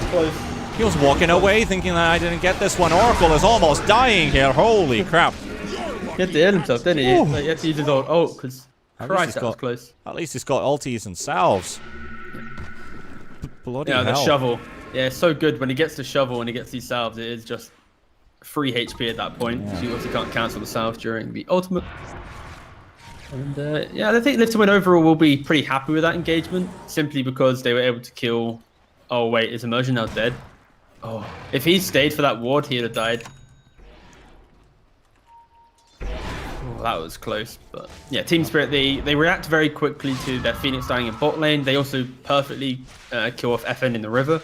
So really good just general map movement to punish the aggression of Live to Win. And I'm looking for, when that next big fight comes into play, it's gonna be so close. Like, does Oracle survive? Does the Ricky get the good jump? There isn't an Aegis on Void, of course. The Beastmaster has Roar again. The Blink Dagger this time, so he can always get to the backline. Like, it's all about Oracle's positioning now, in my opinion. Like, if he can get that big clutch ult off to turn around the pacing of the fight, and Spirit can fight during the EXO, that's when they can maybe take it. They're smoking up, but look at FN's quick buy. He's going for an Aeon disc. Just he to wants to survive live. a little bit longer and get all of those stuff off. Toronto, Tokyo, he's showing mid. They're all smoked up. They don't care about him, though. They care about finding the Oracle first. So bad. And Can't then- take this. Roar comes out. Toronto Tokyo is not going to go in to save his mate because he might need the Miposhka? jewels for himself. The Oh! Chrono on Miposhka. They're Look at that. lovely split coming out here. Amazing. Finding 1, finding 2, finding 3. That was like I haven't seen a smoke be that effective. That was Ever. fantastic. Like, not only did they jumped the Phoenix just kind of blindly. They saw the DP after walking up the other high ground, and then Void instantly located the Oracle. Was like, nope, no, not allowing this to happen. So they not only did they kill 1, but then 2, then they caught the Oracle as well. That was a really good smoke, but it does give a window for Team Spirit. Without Chrono, without Roar, without Quapult, maybe Team Spirit could just group up and make an aggressive play for themselves. Like that kill didn't net like a tier 1, or Roshan wasn't alive, right? And Roshan's respawning in 20 seconds. That's a quick Roshan. This is a play where live to win. Realistically, this type of smoke should be where they break down Spirit and get themselves that second Aegis for free. So they have to be careful now that Spirit aren't able to quickly identify Roshan is spawning very soon. Indeed. And also, BKB on the Axe now, so Collapse has a tiny bit of extra roaming space now to not get instantly controlled as he goes for the blink call, so he doesn't get Yules in the air. He actually gets the damage of his blade mail. Toro is scouting very deep. There's a sentry They're down. where Aegis is up. The Roshan is up. The Ricky's crew just scouted it out. There's also this 1 HP sentry still here that I was pinging, well not pinging, but I was pointing out earlier, because the Ricky illusions, they only He do bought like... the blessing. They He only bought do like... the blessing. Wait, who The has it? Beastmaster, sorry. Beastmaster Oh, blessing. you can the control shard, them. you Okay, mean. I thought it was just dive And bomb. you Oh, said damn. we're not I gonna thought- see flying hawks. I thought he could. Okay, I forgot he could control them. All right, that's hype Yes. as hell. That is I literally thought it what was he's literally gonna do just a now. dive bomb. So the hawks that's are hype. dive bombers. That can Dude, be that's so controlled in a hype. sense. Dive bomb. Yeah. Dive bomb. And look at that. He's got that one hawk ready. It's in the pit. It's in the pit. Mortimer's Kisses flying through. And there goes the call from Collapse. It's going to take down the Beastmaster. Yatoro is able to get the Aegis for himself. The Radiant take the kill. Tower is being attacked. Did No the dive bomber. bomb. He's still That's scouting. the dive bomb. Now it goes off. Oh. My god, that was bad. I didn't. I That was wasn't not a looking. dive. Did you see what the heck that was? It was a bird You mean trying the to... animation? It looked like he was trying to do some kind of swan dive into a swimming pool. Oh no! All right, but more importantly, I spoke about the importance of Aegis for both of these teams, and now Spirit is the one with the Aegis. So now this Ricky can go and poke his head up into the high ground, can at least maybe tank out a Chrono. The key thing here is he can't get killed by a Roar, and then they layer the Chrono on top, because that's where that Aegis is completely wasted. That is the one key setup that Live to Win can try and utilize. As long as, you know, Miposhka isn't in position to cancel that with his ultimate, but still. Yeah, these are some Game's going big really well for games. Spirit. Very, very well. Especially that the second Roshan, this is, yeah, one of the best players. And it is a product of Live to Win going super aggressive without knowing when Roshan could truly respawn. Because if they had their spells up outside of Roshan, this would have been just a massive fight. But it's controllable with Hawk, so kind of funny, actually. The fact that you can actually move them. I legit thought, like, wow, that's insane. Like, you can just... A free ward. Oh, my God. Very useful to have, and now look at that, the side, Dream, Yatoro's there, the sentries are down, they quickly catch a glimpse of Ricky, but he's gonna go back in, he's gonna walk back in. He wants to get that sentry out of the way. He's gonna go for Zaneko, trying to pull some attention, get some attraction, some attention going on here. Still no actual breaking loose. They're very stacked. Dream could find a beautiful Chrono here. Still waiting, and his friend's already dying. Saneko was So afraid so to hungry go. to kill that ward. Like, he was like, I want to kill the wards. And it's like, Yeah, wow. and at the same time, Dream is probably calling, like, keep baiting. And he had an opportunity, but they were still very, very badly positioned. Like, around this ward spot right here, you could see people being here, and here, and here, and in front. more It's like, importantly- okay, but... sorry, Panda, hold up. Look at Collapse though. He TP'd to tier 2.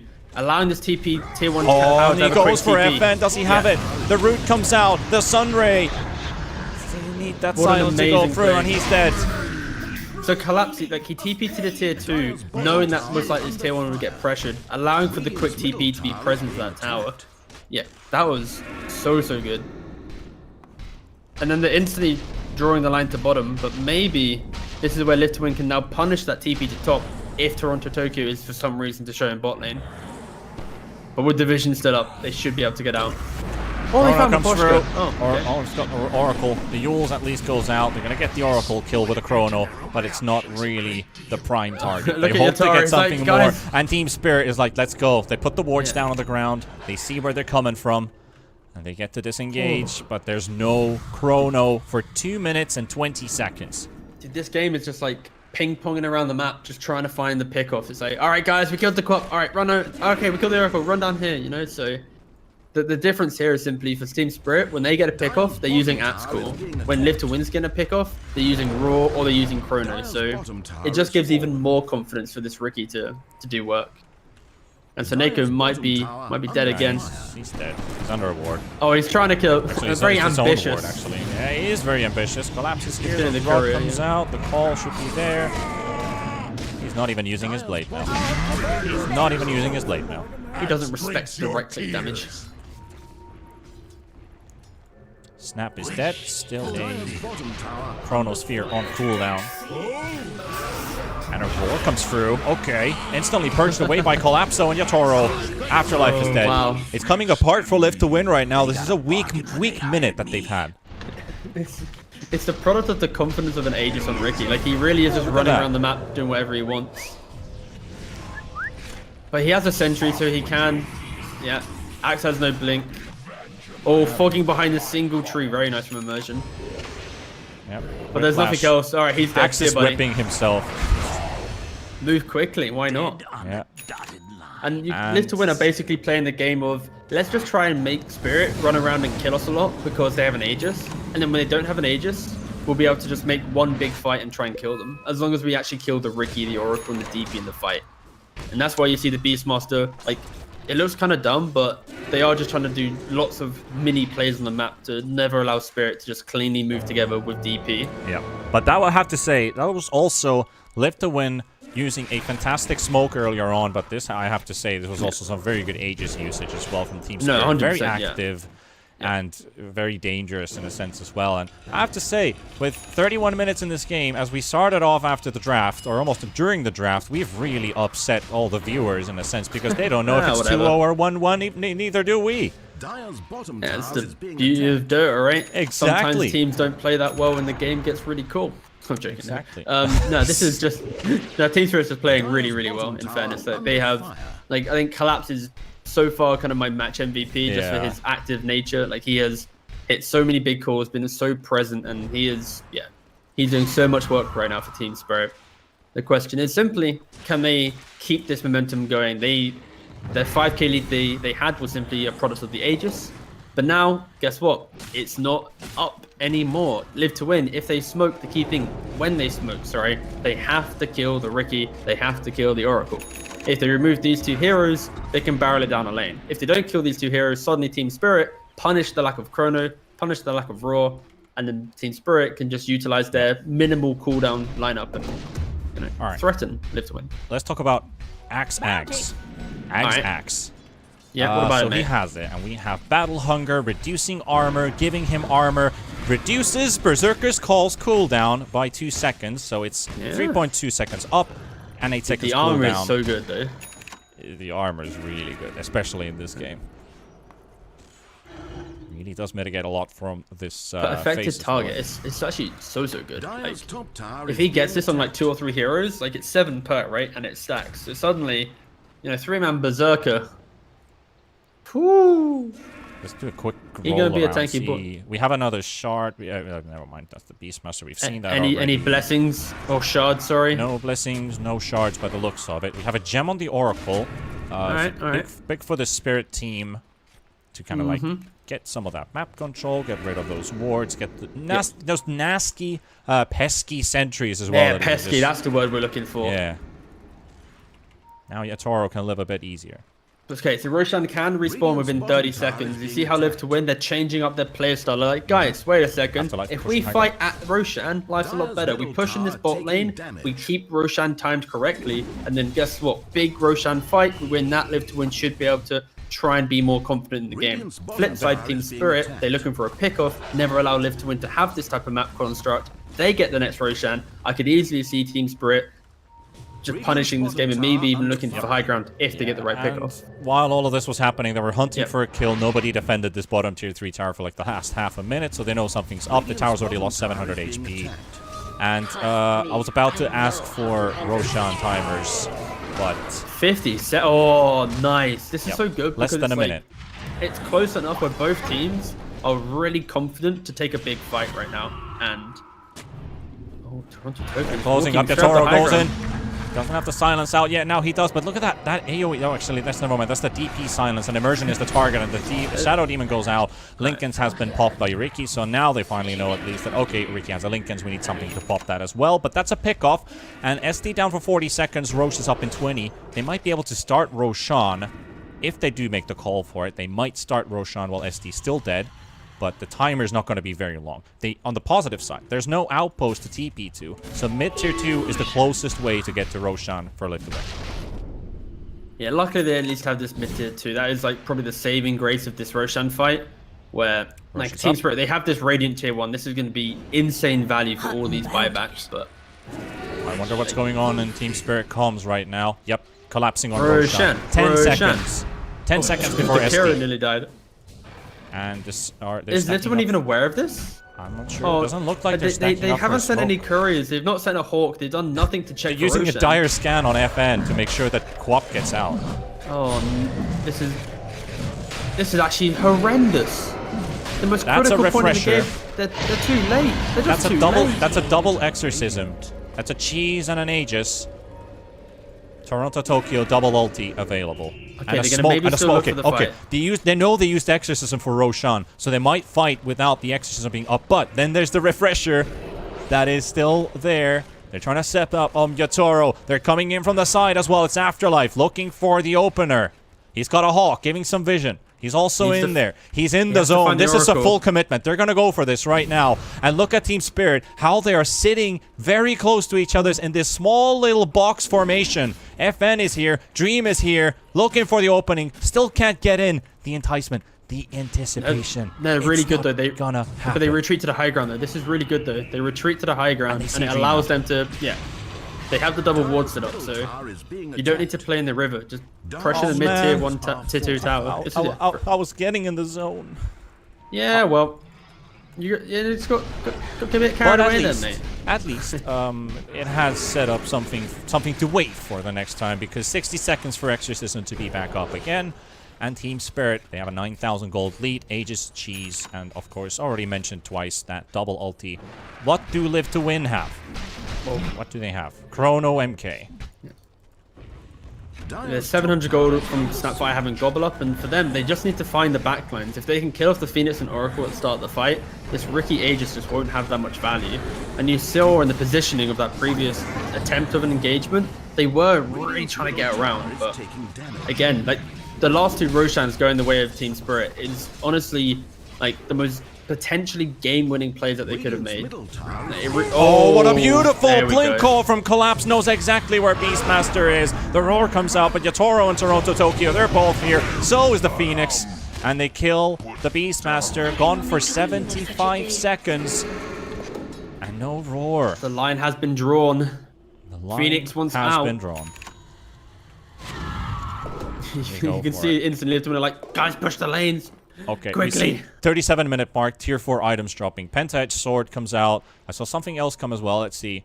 A Penta-Edge Sword, Timeless Relic, and Flicker. So Relic and Flicker are for Live to Win. Relic is actually really nice to have on their team. That's either a super long roar or more control for the SD. More duration on the ulti and the disruption. And the Penta-Edge Sword basically gives Yatoro some extra melee attack range. What wouldn't a Ricky love to have more than plus 80 attack range and a Sanj on top? Yeah, just a nice little sign. But okay, so Sneko, he just completes his Ags. We're gonna have a gobble up. It's just the fact that Team Spirit have this Aegis. Like the Ricky, he's just running around doing whatever he wants. He has Skadi, Lincoln's, Manta. Like he's so annoying to kill now. Like he's got over the hurdle Spell of... Prism. Yeah, look at that. Nice item. Really nice items for Live to win, honestly. Yeah, but Void But needs is it going to Spell help Prism. them, though? Because Yatoro's just going in, and he's found Dream. He's going to be the primary target. The Soul Catcher comes through. They're going to heal this Riki up, preventing from dying. This is where Live to win, even though they're 11k down, Team Spirit can never truly threaten high ground. Because DP, sure, she can walk up and try and ult, but like there's so much high ground defensive Live to win, like the SD spells, the raw. What the heck was that? Holy crap, that's Hold a A. long jump. And Beastmaster's just given up all hope, basically. What did he? What the heck can he even do there? What did he? What? Why is he there? He literally got blink struck from here. From here Oh, to here. he is level 24. Like the He level 20 is. talent That is was very an good. insane. And here comes Dream. He needs to be the saving grace. BKB is available. He's going to get Disrupt save for now. Toronto Tokyo. Exorcism is running. Has another ultimate available. And Dream is going to jump back to safety. Team Spirit. Can they do it? Against all odds. Against everyone's doubts right now. Taking a lane of racks for themselves. Dream. Mersion. Holding on to the Mortimer's Kisses. Dream. He knows he cannot panic with Chrono. Otherwise, that is going to be the end of the game. As soon as he uses it, Oracle is just going to save the target. That's going to be the main focus. So Ricky technically has almost 3 lives.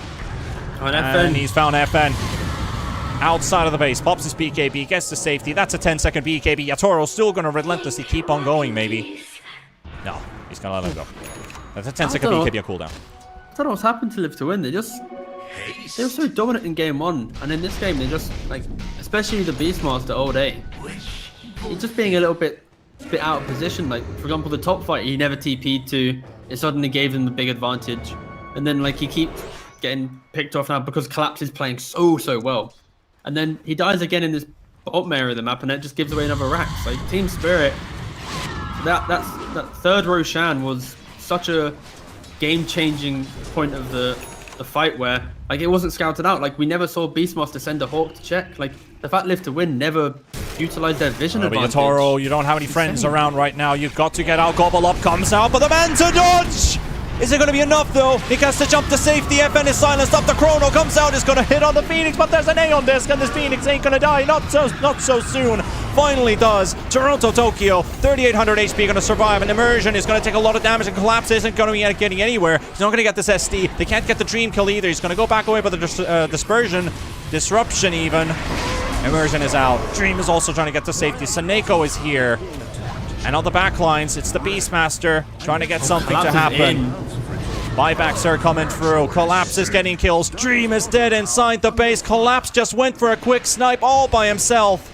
And Beastmaster is dying, and he is dead. The gem on the ground doesn't really matter. Team Spirit, meanwhile, Collapse space. He has at least some kind of space has been created because he did get the kill on the Faceless Void all by himself.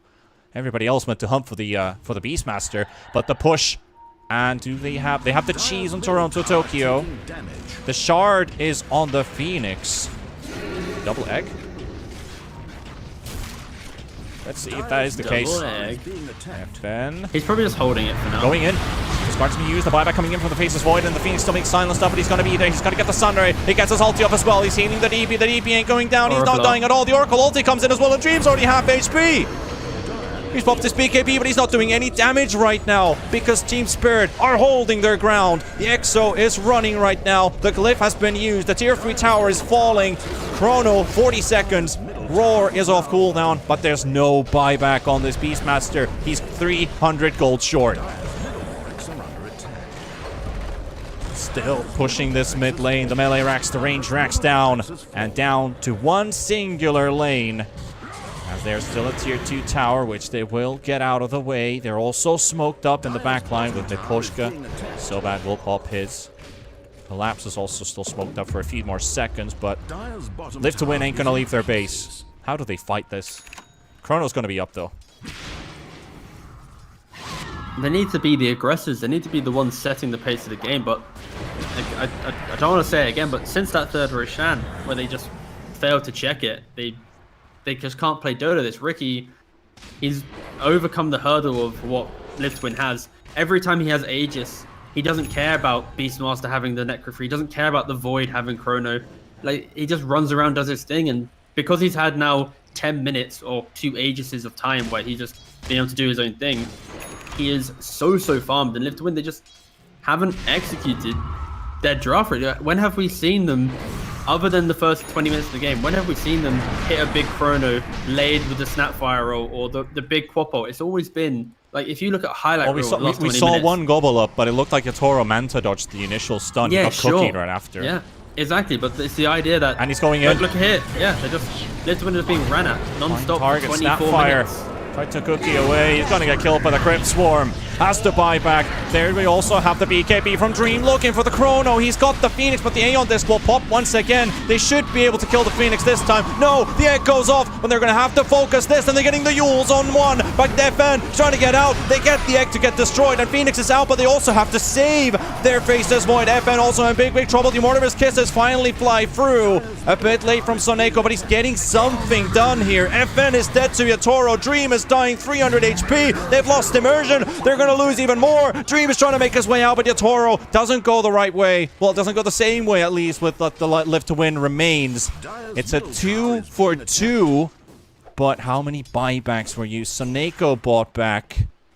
It's a 2 for 3 with a buyback on the Snapfire, and that's the last one.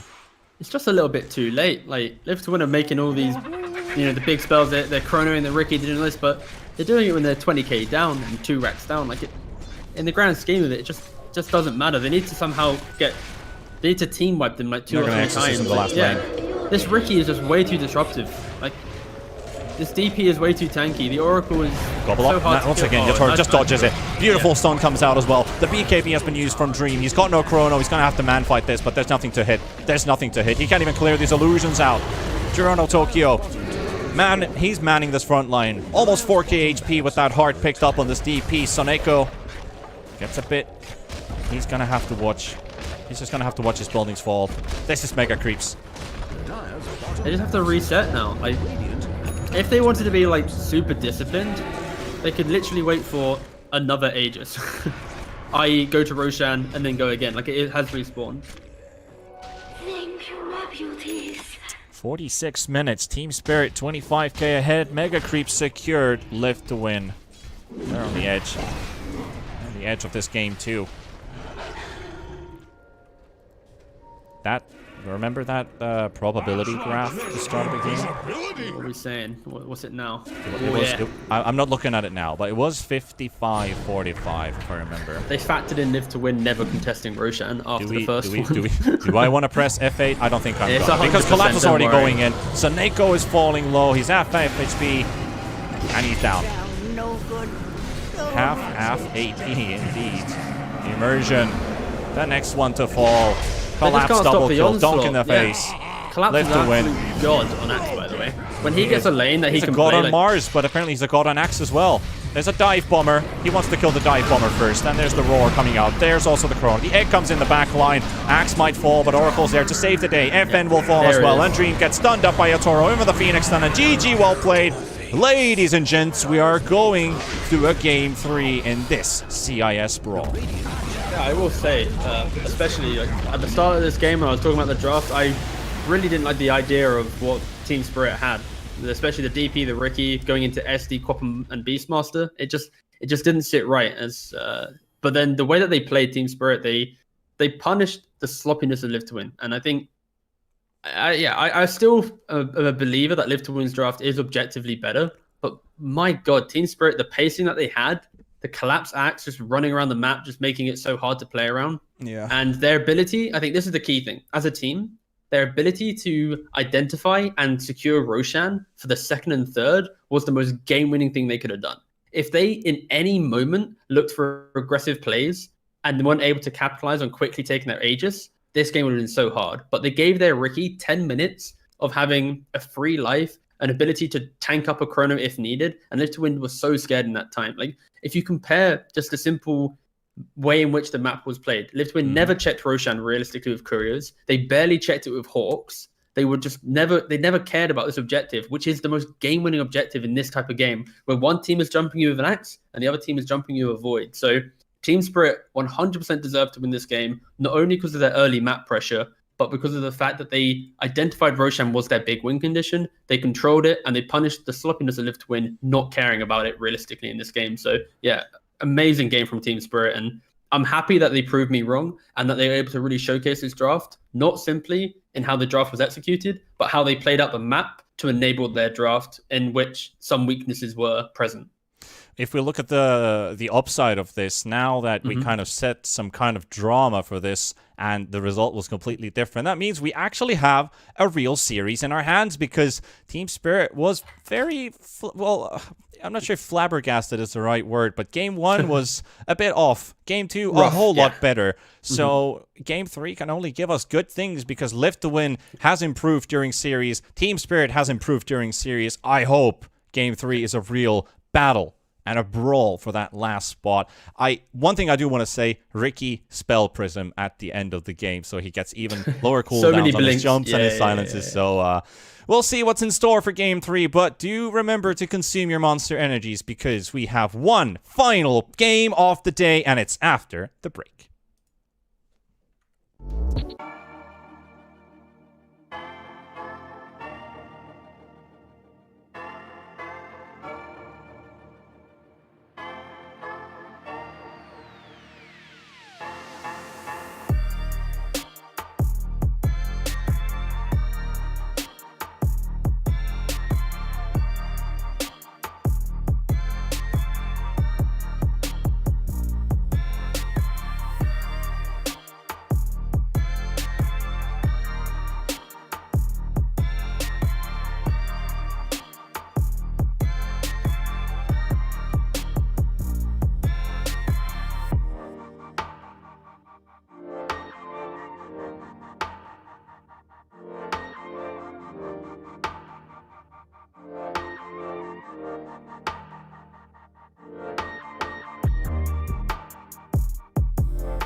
Well, we have returned, and this is the game to decide the better of Team Spirit or Live to Win, who goes to the finals, who stays in shared 3rd and 4th place. $15,000 waiting up for grabs for the winner of this one. You don't secure it, but you get to fight for it. You're here with T-Panda and TeaGuvnor. We've had a blast today. We've had a 2-0 series with Viking GG. We're going to a Game 3 with these two teams, and we're going to get an EU versus CIS finals. As mentioned before, so it's that does sound pretty good. It does. And also, we get a Game 3 where, of just both. So first team game, Live to Win just crushed it. Game 2, Team Spirit equally crushed it in the respect of them just putting on a masterclass of how to get Axe really into the game, but also to propel Ricky into just new heights. But I think Live to Win, they looked too comfortable in that game. They just didn't. They didn't have the conviction, and I keep bringing up like the idea of Roshan, the idea of what they're playing for, but it felt like they were missing something, and I don't know what it is. But I hope in this game that they can get rid of that. And they were just kind of scared to do anything, especially after that first Aegis. And I will say, I am so shocked that they weren't able to contest Roshan's when they had a Beastmaster, and that'll be the final thing I will say on that glorious game, because it was such a weird game, Panda. I think we can both agree. It was a bit. And Void Spirit has a platform. Dude, you and your platform talk. Is this a thing? Is this a thing for Radiant, that the 2nd and the 4th spot, or is something actually broken in my graphics card or something? I don't know. I have the same thing. Okay. Anyway, the thing is, I went with gut feeling on the basis of Game 2 that if Team Spirit wins Game 2 with the draft that they had, they're going to win Game 3 as well.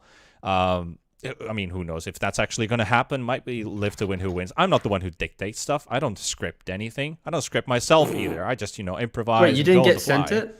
Wait, I didn't. Oh. I don't think I got. I got it. Yeah. Oh, you got. Okay, I didn't get it, but Game 1 win. Just playing. But still, I have faith in both teams since. Sure. They both won a game, Panda. That's easy to say. We're going into Game 3. I have faith in both teams. They both got a win under their belt. So technically, they both proven they can both win the game.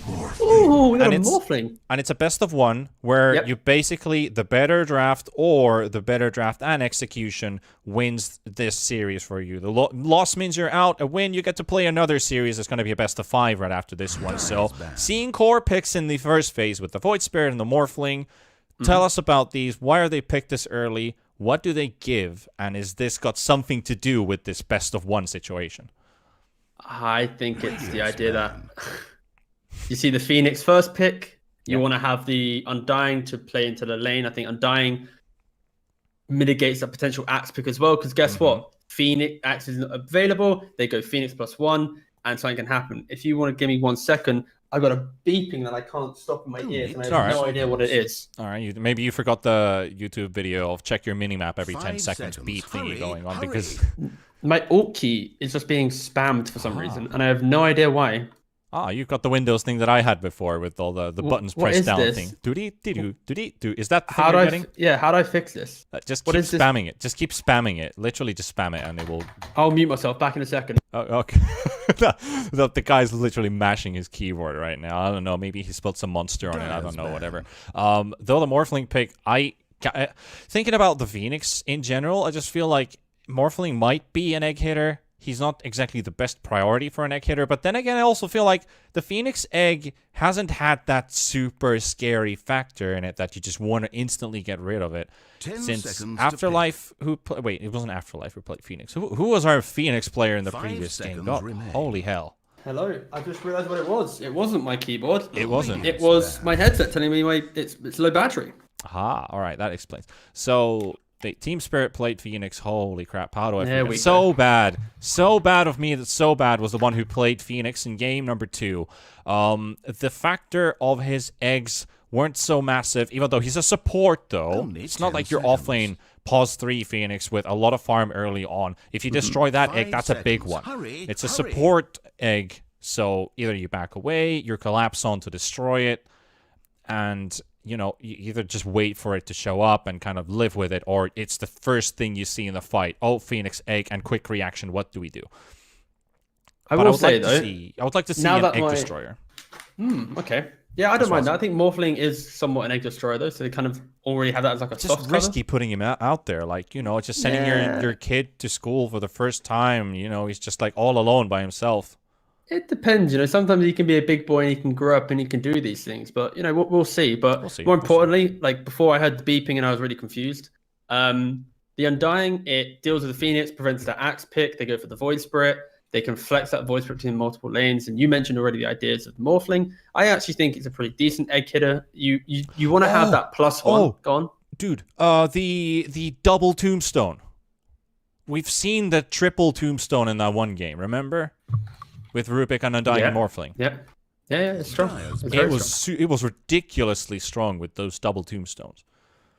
Yeah, it is very good. It's a very old age combo, and also the idea that Morphling naturally wants to play into Undying to steal the tombstone. So we will see it most likely become that factor, or potentially in the future if he gets the Ags, etc. But for now, it's the idea that the draft itself is very open on both fronts. The Morph could be mid, could be carry. Void Spirit, I haven't really shown anything. The bans indicate most likely that this is a Morphling carry, in my opinion, because they are banning out like the hard counters to a Morphling. If you were happy to flex it between a double core roll, like maybe OG has, then they would have not really banned out these heroes. But yeah, they ban 3 counters and they pick a counter. So this is 100% going to be the Morphling as the carry. Morphling carry and a very potential pause for Lina. So this is like immersion. You have one job: destroy the egg. 10 seconds to pick.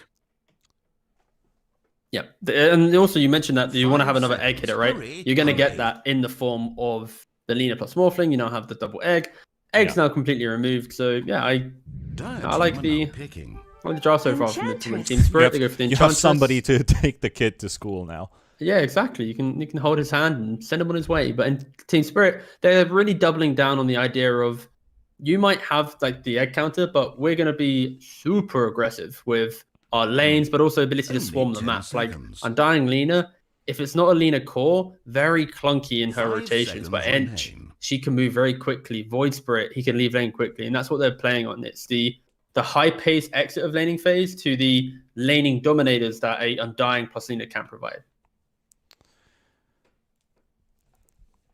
What about this Ench pick, though? Are we using the enchant to prevent some pick coming through, or... Because there's nothing to really steal. There's no Mirana in it, so you would usually go against the Enchantress. There's no Chen around. Is this like a preemptive Beastmaster block pick? Because it could be that we are not letting you get the Beastmaster for offlane and pick the Edge to steal the boars. Radiant's turn to royally screwed up. Oh, they go for the axe themselves. Easy. All right. Okay. What does Collapse play then? Nothing. He doesn't have a hero. He can't play Mars. He can't play Axe. Those are like his 2 best heroes. Well, Axe based on this series, but Mars based on that bloody Collapse, man. Like he's really good on Mars. 5 seconds. Hurry. What does he play? This really gives. I honestly don't know. We've seen so much on these other heroes, so. Pangolier is his 3rd most played hero, apparently. Do you like Pango at all? I think mainly they have 30 seconds left, but for me, I just like the idea of them punishing the greediness of an Axe Morphling. They already have a lot of map presence with Ench Void.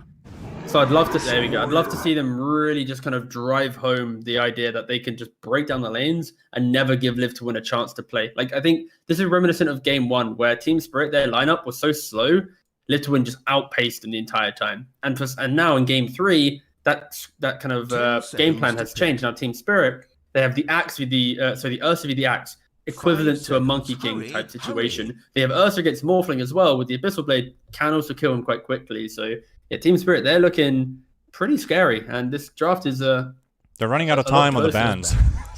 2 seconds left. Life Stealer. Okay. No Infest Bomb with the Axe. That means they're indicating Morphling mid. Yeah, maybe. They're just scared of dual core. I think for Team Spirit, when they show their hand as pure aggression, a dual core, as in like big core, can just completely outscale you, where you might lose the early portion of the game, but then eventually you never go high ground. You have an Ursa. There's these two lads just start, outscaling you, and then you can't win the late portion of the game. So I think Team Spirit just scared of them all in on the Ursa, but then him not being able to truly close it out. Like, they want to be able to jump one hero, right? You jump the Morphling, you kill him, you win the fight. If it's Morphling +1, very hard to do. Team Spirit really taking it down to the last seconds. 3 seconds reserve. Sorry, 2 seconds reserve and 3 seconds on the main time. Storm Spirit ban comes through. And now it's time to pick. Invoker instantly banned by Live to Win. Invoker and Beastmaster. So they're not even getting to play the Beastmaster. We've got the Axe there. Live to Win, maybe they have a tiny bit of cheese value in their draft. Celebrate in the man. They're so scary. Like, actually, it's such a pleasant change from game to game 2. I was so super polarizing with my opinions. But this game, it's like, we're back to normality, boys. Oh, damn, look at that. Batrider, okay. Quick question. Yep, sure. Yeah, why not? Cowboy time. Oh, wait, it's not Epic League. That's BTS. It's not, but Collapse Batrider. By the looks of it. Unless Collapse plays Void Spirit. But yeah, go on. Yeah, there's flexibility for sure. The question is for Live to Win. With that flexibility present, they need to find a hero that can play into potentially this Batrider. Because Morphling can't, Axe obviously can't, and the mid lane, like, what's left is DP available. Oh, DP's banned out by Team Spirit. Very good. Wow, this is such an awkward position in the draft because there's so much aggression coming out. You need counter aggression, but the counter aggression heroes, like a Kunkka or something, just get dismantled by what like a Batrider does. Wait, was this okay. Live to Win's go-to hero last time? Who played Weaver in our Cascade group stages? Was it Cascade? Cascade, yeah, Cascade did. Yeah. Go on. Yeah, they did. Yeah, Cascade played in the last game. Yeah. So they put the Morphling onto mid. As basically as a repercussion of the Batrider pick. They're forced their hand basically, and then we get to see Live to Win pick up a Weaver as a old classic counter to the Batrider because you can always Sakuchi away from the Batrider, and also you have kill potential with the bugs. The question is simply, Live to Win, where is their early damage? Because their laning phase, it will be somewhat scary, you know, Axe plus Lina, the Weaver into Batrider, Morphling should do perfectly fine mid against the Void Spirit. But once they finish laning phase, when do they group up and collapse on the map? When do they make this big team play? They can play around Tombstone and Weaver. Maybe the Axe, if he goes like phase earn and runs around, he can do stuff. But for Team Spirit, it's really easy for them to play around Void Spirit Ench, plus either the Bat or the Ursa, or even the Phoenix, and let the Ursa go battle through. So I actually prefer Team Spirit's draft this time for sure. But yeah, it's all about if Weaver, like in terms of pacing of the game, it's Weaver Undying versus Void Spirit, pretty much, in my opinion. And the other question is Batrider. If he skips behind tower and just farms up and buys bots, he can just be super fat, get a quick BKB, and then like, how do you stop a BKB target? Like, sure, you have Axcall, but again, where's the damage? So yeah, this will be a really close game, in my opinion. Both teams have answers to each other in different ways, and again, Roshan will be really critical. Like, one team has Tombstone and Axcall to play around. One team has an Ursa just to take it quickly. So, yeah, exciting stuff. I'm happy that they're super, super close and going into Game 3. Game 3 is the turn for here. And as we approach the final map of the day, the last series of the day, ladies and gents, welcome to the BTS Pro Series Season 4 Europe and CIS matchup between Team Spirit and Live to Win. Right at twitch.tv/BeyondTheSummit right now. Yeah, so Panda's actually trying to apply to become the announcer for when TI comes back. No. Nobody can replace that guy. I'm just, No, well, you're trying. I understand. No, don't worry. You're trying, Panda. I know you want to diversify your career. I respect that. I liked it. I think maybe they could hire you for the group stages and allow him to do playoffs, have a bit more of a difference. That could be kind of fun, right? Could be, yeah. I mean, so yeah, Panda, again, actually, yeah. His Twitter handle was below, you know, if you want to hire him for the voice, there we go, boom, done. There we go, I got you, Panda. Thank you, man. And also, if you want to hear more brilliant analysis from this, well, I was about to say silly Brit, but he is not only silly, he's very analytical. He knows what he talks about. He has a lot of fun with it, too. He's got some great memes. Go check out on Twitter, at TeaGuvnor. I just did another one, by the way. It's not even a meme at this point. It's just literally a fact check. Seconds to yeah. Sorry, I cut you off before you gave me the shout. Damn, I'm really bad at this shout out thing. That's completely fine. But, you know, we've got those Twitter handles there, so, you know, the best you can do is drop a follow if you like what's happening. I just want to say I've been really enjoying these casts. This is literally our second last cast of the entire year.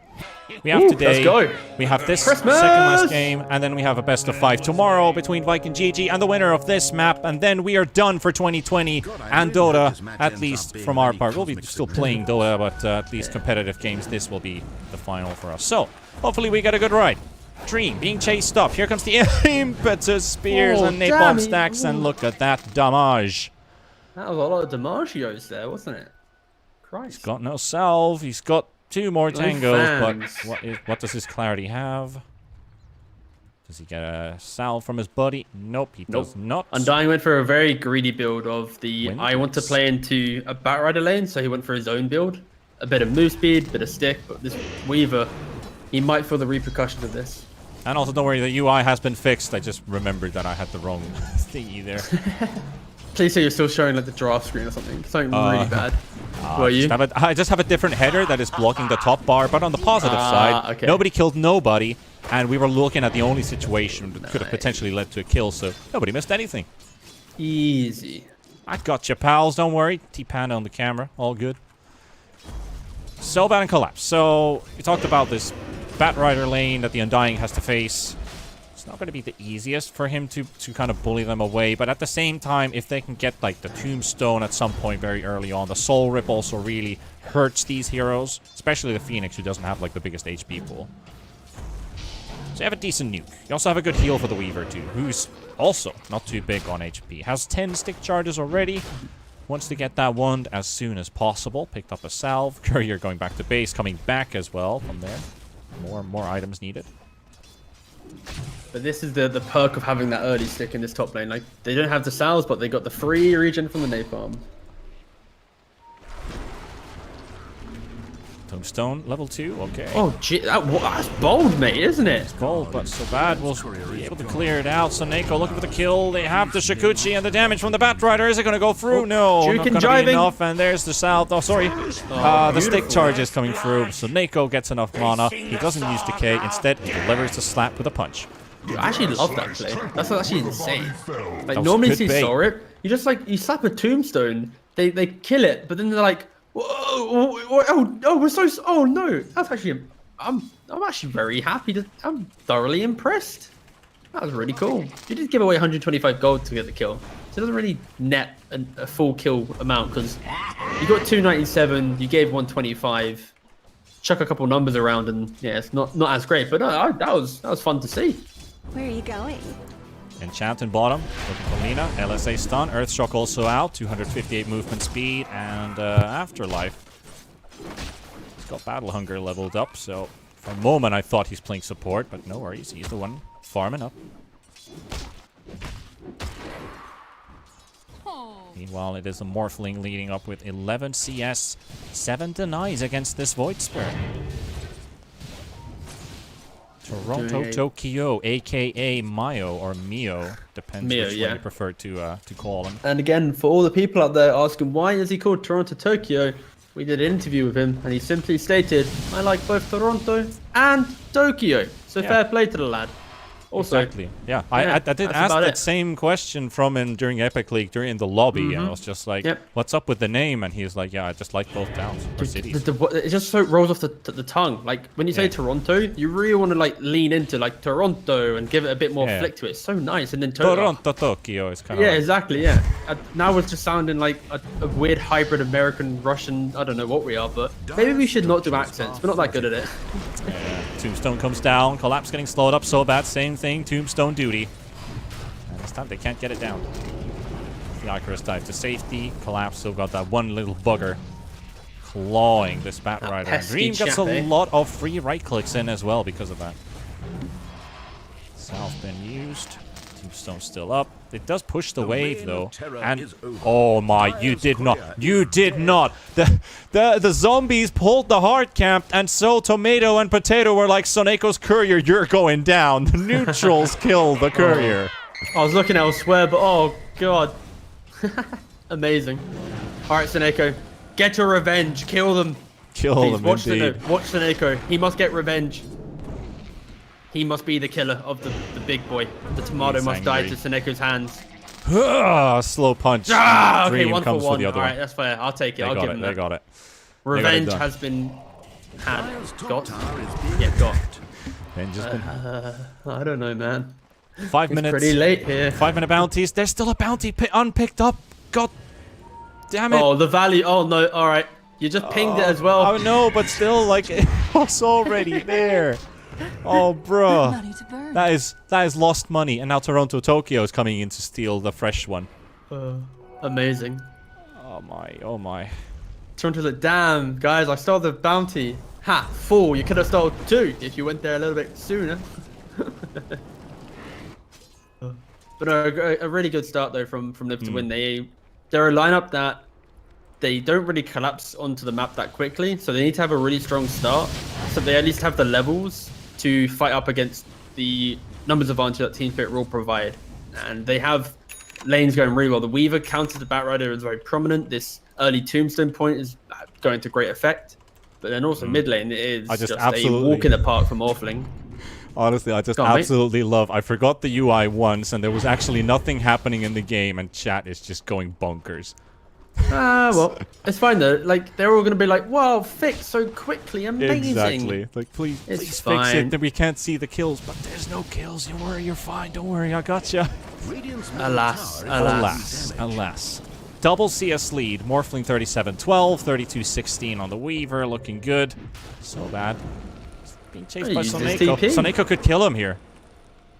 Well, he has dive, so I don't think he can, but... You sure? Okay.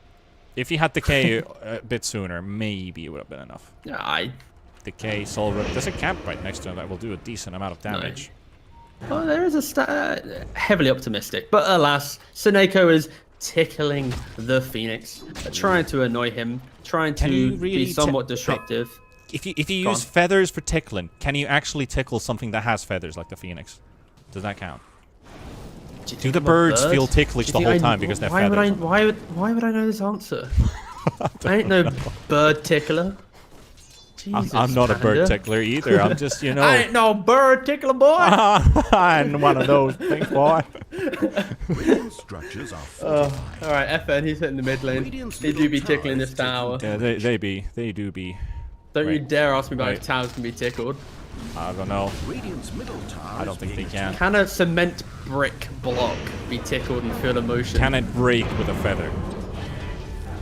Stone used in mid though. Toronto Tokyo's like free Monets for me. Well, So bad he's actually someone going who for gets the it. hero rather than the tomb. He does prefer the money of that, but FN gets the FN push, cleans up the posture, yeah, exactly. Toronto Tokyo gets revenge on Soneko. Oh, and Lena dies in the Toro bot actually lane. gets immersion. Okay. Oh no, the orb of corrosion on the earth, so that's so goddamn good. Not only is it minus armor, but it's a move slow. Oh, A bit look of at that. HP. Look at that. Look at that. Slap. One more. One more. Come on, one more. One more. There we go. Yes. He's gonna die. Kill yourself. Woo! Woo! I never thought I'd say that, but that was a very good death, especially with Seneko TPing in to try and claim the kill and XP. Yeah. He just dies in time, so Seneko gets literally nothing other than this beautiful creep wave that he might hold for his axe, but we will see shortly. If that was a pub, you know your offlane is screaming, hold the wave, do not farm it position 5, how dare you do such a thing? But Seneko's like, maybe I can quickly get one. Oh, he actually didn't get any, he only got one. Well, that's sad. Yeah. Meanwhile, collapse farming ancients on a Batrider. Gets that He level is. 7. 3 points in Firefly. Going back to home. Get that regen the, up and going. Really important thing to note here is the Ancients did get a 20% reduction on their magic resistance, so it does allow for some of these, you know, magic damage dealers to maybe take the Ancient a bit quicker. And also Batrider with the napalm, he can actually offset that, and as we just saw there, start getting a bit fatter earlier on into the game. Beaver's building a Falcon Blade. under fire. Yeah, why not? Mana region damage. Yeah, it's very good. Like mana yeah, you literally just described, you just said all 3 things that I was about to repeat, but alas, it is very good for a Weaver, right? A little bit of HP, utilize that fluffy hat. Yeah, I don't mind it. I actually like these new items. They're kind of fun. I also love the fact that fluffy hat, I pointed out on my Twitter, again, shameless plug, oh well, what are you going to do about it? 2 fluffy hats gives you the same HP as a vitality booster, but for like half the price, mate. That is some Dota maths right there. That is. Meanwhile, Miposhka and the Sobat Phoenix both got hit by a T-Man LSA. Meanwhile, Immersion dies, and Miposhka as well, Afterlife, trying to make a run away from Toronto Tokyo, who doesn't have any charges remaining. FN also thought about, if they keep going at us, we might as well just go in. Gonna pass on the opportunity for now. Dream also comes back to lane. Collapse is low on HP. Does have a lasso. Get to use it is another completely different question here. DD rune for the picking. Goes for Toronto Tokyo.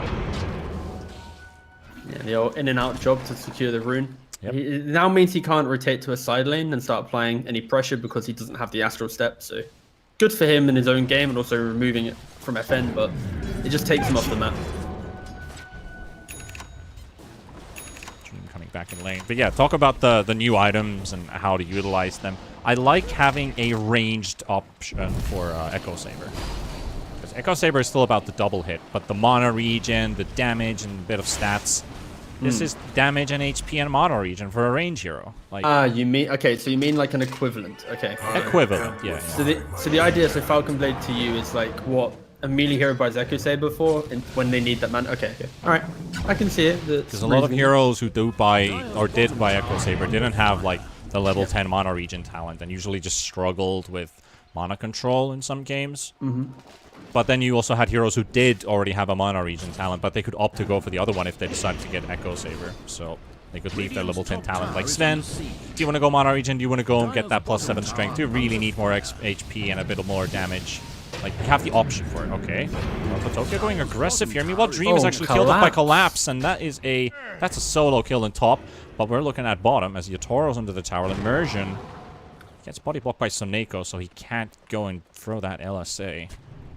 That's actually insane because Collapse, he just gets the napalm up, and the Weaver just did not respect that potential lasso coming into play. And sure, you might have these like cheaper stat items to make you tanky, but you are not going to survive to a level at the time 9 Batrider who's just going to rip you to shreds. So yeah, really good from Collapse, and he's been playing really well. Exactly, I was just going to go on about like, is Collapse the new offlane player? Like, let's not get carried away, all right? Like, he is very, very good. And I think if he continues how he's doing, that's dies bot lane, he could easily be in a position of getting picked up by, one of the better teams within half a year or so, But no, again, very good start to his career. I think, again, like, they're quite a young chap, not really been on any of these teams, and Yellow Submarine was he's never been on the radar because he's never actually been in like the scene. Yeah. I wonder who figured out like, hey, this kid can play. Whoever did that was been like struck a straight up gold mine. Invis rune about to run out on the Phoenix. But he's hidden in the trees.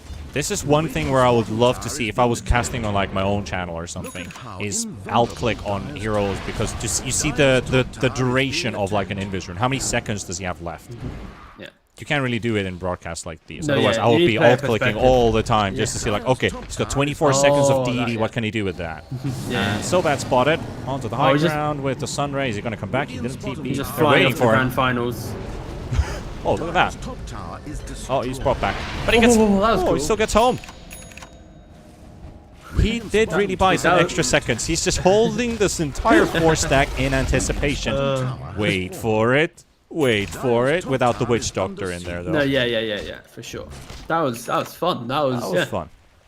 Tower still falls, but overall, Team Spirit, they should be happy with how this has gone, because how the lane started, it could have easily been a much different story. But because of the game that Collapse is having, he's got 30-minute bots plus blink. Like, he could easily just blow up FN if he doesn't get that shift off with the ready. Look at mid lane.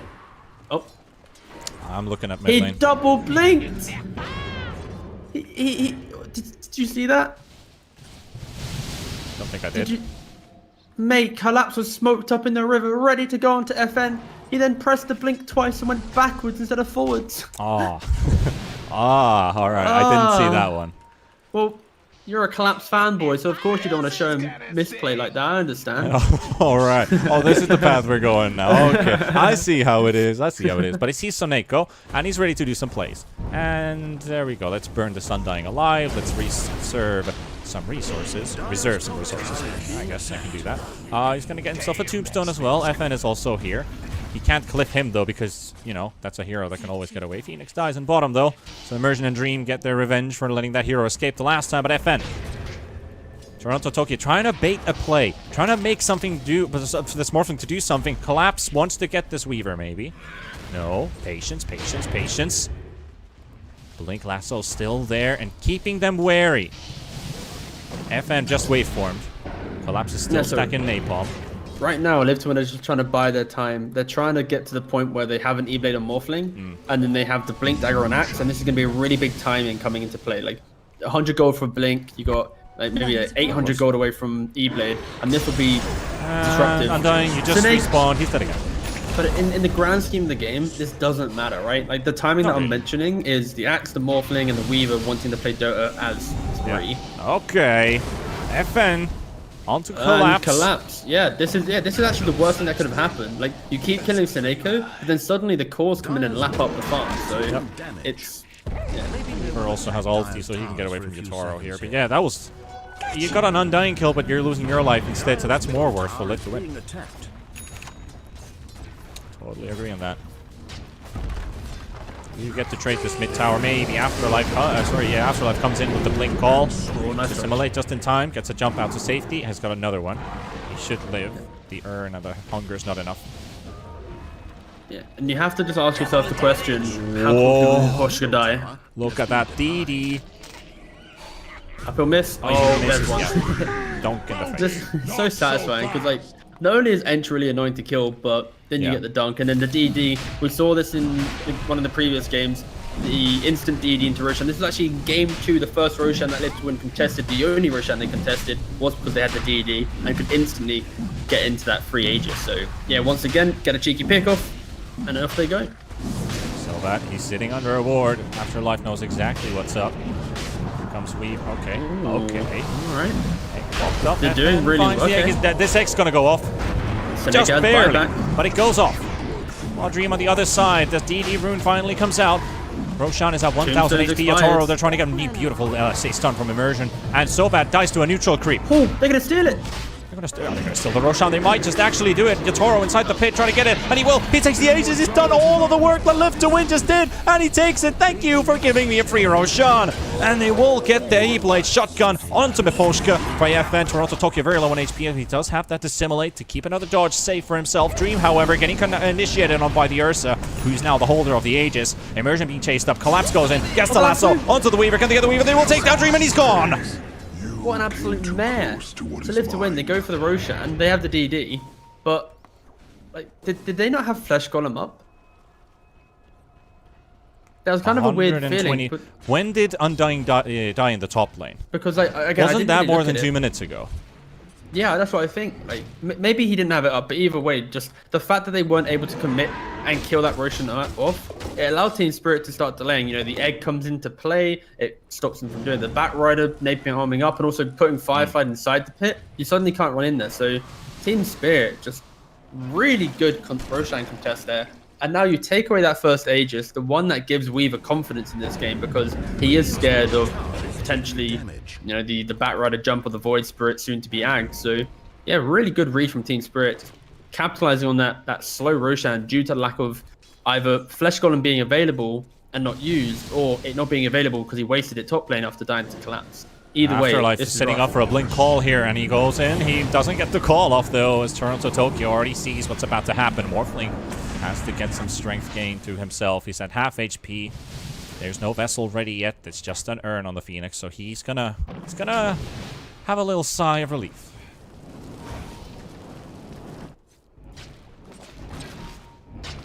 Before I give you the sigh sound for you, I wasn't really wanting the game. Do they see Toronto? Yeah, they see Toronto.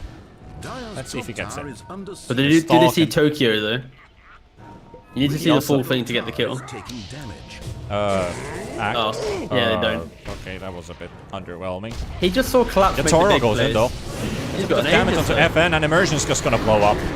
He's the primary target right now. They will easily get a kill. Axe on the high ground. Ain't going anywhere. Yatoro just turns his attention towards Soneko. But that Aegis will go off. That shotgun does go through. Soneko, meanwhile, he's barely got any movement speed available. He's got no HP either, and he's dead. Toronto Tokyo now chasing onto Afterlife's Axe Yatoro. He's got no TP cancel, and he doesn't do enough damage in that short time span. Meanwhile, Collapse, he's trying to make some big plays. He's going to find FN, and Dream is trying to do his best. They're going to collapse on both, and they will take down one. And there's the ulti from Dream as well. Yatoro's going to get the opportunity. He will take down also the Weaver, not just the Morphling, but both of the big cores from Lift to win. Team Spirit 6k ahead now with these kills. 1-4. But you see how important Team Spirit contesting that Roshan is and how they get the Aegis? Because Ursa, he just died instantly to an E-Blade combo. Like, that was a really good and that was actually, start to the fight. That was actually 0-4, because that was just the Aegis. Yeah, but it's the fact that because they had this Ursa come back into the fight, it's like, well, how do we kill him now? We've already used all of our damage. Like, Weaver isn't doing damage. He's chipping. Especially in a fight where he's against Phoenix, against Batrider, Voice Spirit. He's always just present and annoying. He's never just outright killing a hero from 100 to 0. So it's down to the Morphling's job. And Axe doesn't have Blade Mail right now. So it is literally Morphling v the world. If you look at net worth right now, that world is pretty pricey. And the Morphling, he isn't up on the top. So it is a really rough job. And it's just the ability to utilize his Aegis to a higher level. And Ursa, he tanks the E-Blade. And it's such an easy fight for them. And right after they're in that, a really difficult spot. Yeah, right after that, just kills flowing in Team Spirit's favor. They killed off Immersion. They killed off Soneko. They almost killed the Axe under the Tier 2 tower with just the Phoenix. And looking for more, maybe. FN driven away. And a tiny pause. I think a little bit of a breather does... it's not always the best thing to see pauses kick in when you're really like, okay, this game is really starting. I love a pause. You know what I loved? I loved when pauses had mini games, and I got griefed by meep out, meep out, meep out. You know, all of that. I loved that so much. I really missed that. I want that back in the game. Are you serious right now? Can't you tell from my really honest voice? Well, honesty is the best policy. Yep. Best policy, yeah. Yeah, that's a good phrase. That's a nice rhyme. Yeah. You might just become a rap god analyst. That's what I'm talking about. What a gap in the market, honestly. Just hitting some fat analysis on the fly. Fat with PH, by the way. Let's talk about items. We have our shard timings up, and we have a Blade Mail for Undying. We have a Blade Mail for Axe. Can we see more Blade Mails? We already had that one game where we saw like 2 Blade Mails, and I was hoping for a third for someone to build up. Instead, carried away. Phoenix Glimmer, Enchantress Glimmer. So we're seeing a lot of double items coming in. Well, yeah, and the shard for Ursa. Shard's coming for Ursa. Okay. Every 6th Fury swipe causes an end rage for a second. What? Why? On a single target cause. Okay, so if you have like 5 stacks, if you have 5 stacks of swipes on everyone, and then you hit them 1, 2, 3, 4, 5, you get 5 seconds of enragement. But it's every 6. So like if he gets to like 12. Yeah. So 6, 12, 18, 24. Yeah. Maths with Panda. Wow. Panda maths. Pandas are real stupid animals. Did you know that? That's why we're so unique and extinct. Do the 7 times table with Panda. Do him. Prove it to the people. But still, 7. 4. No.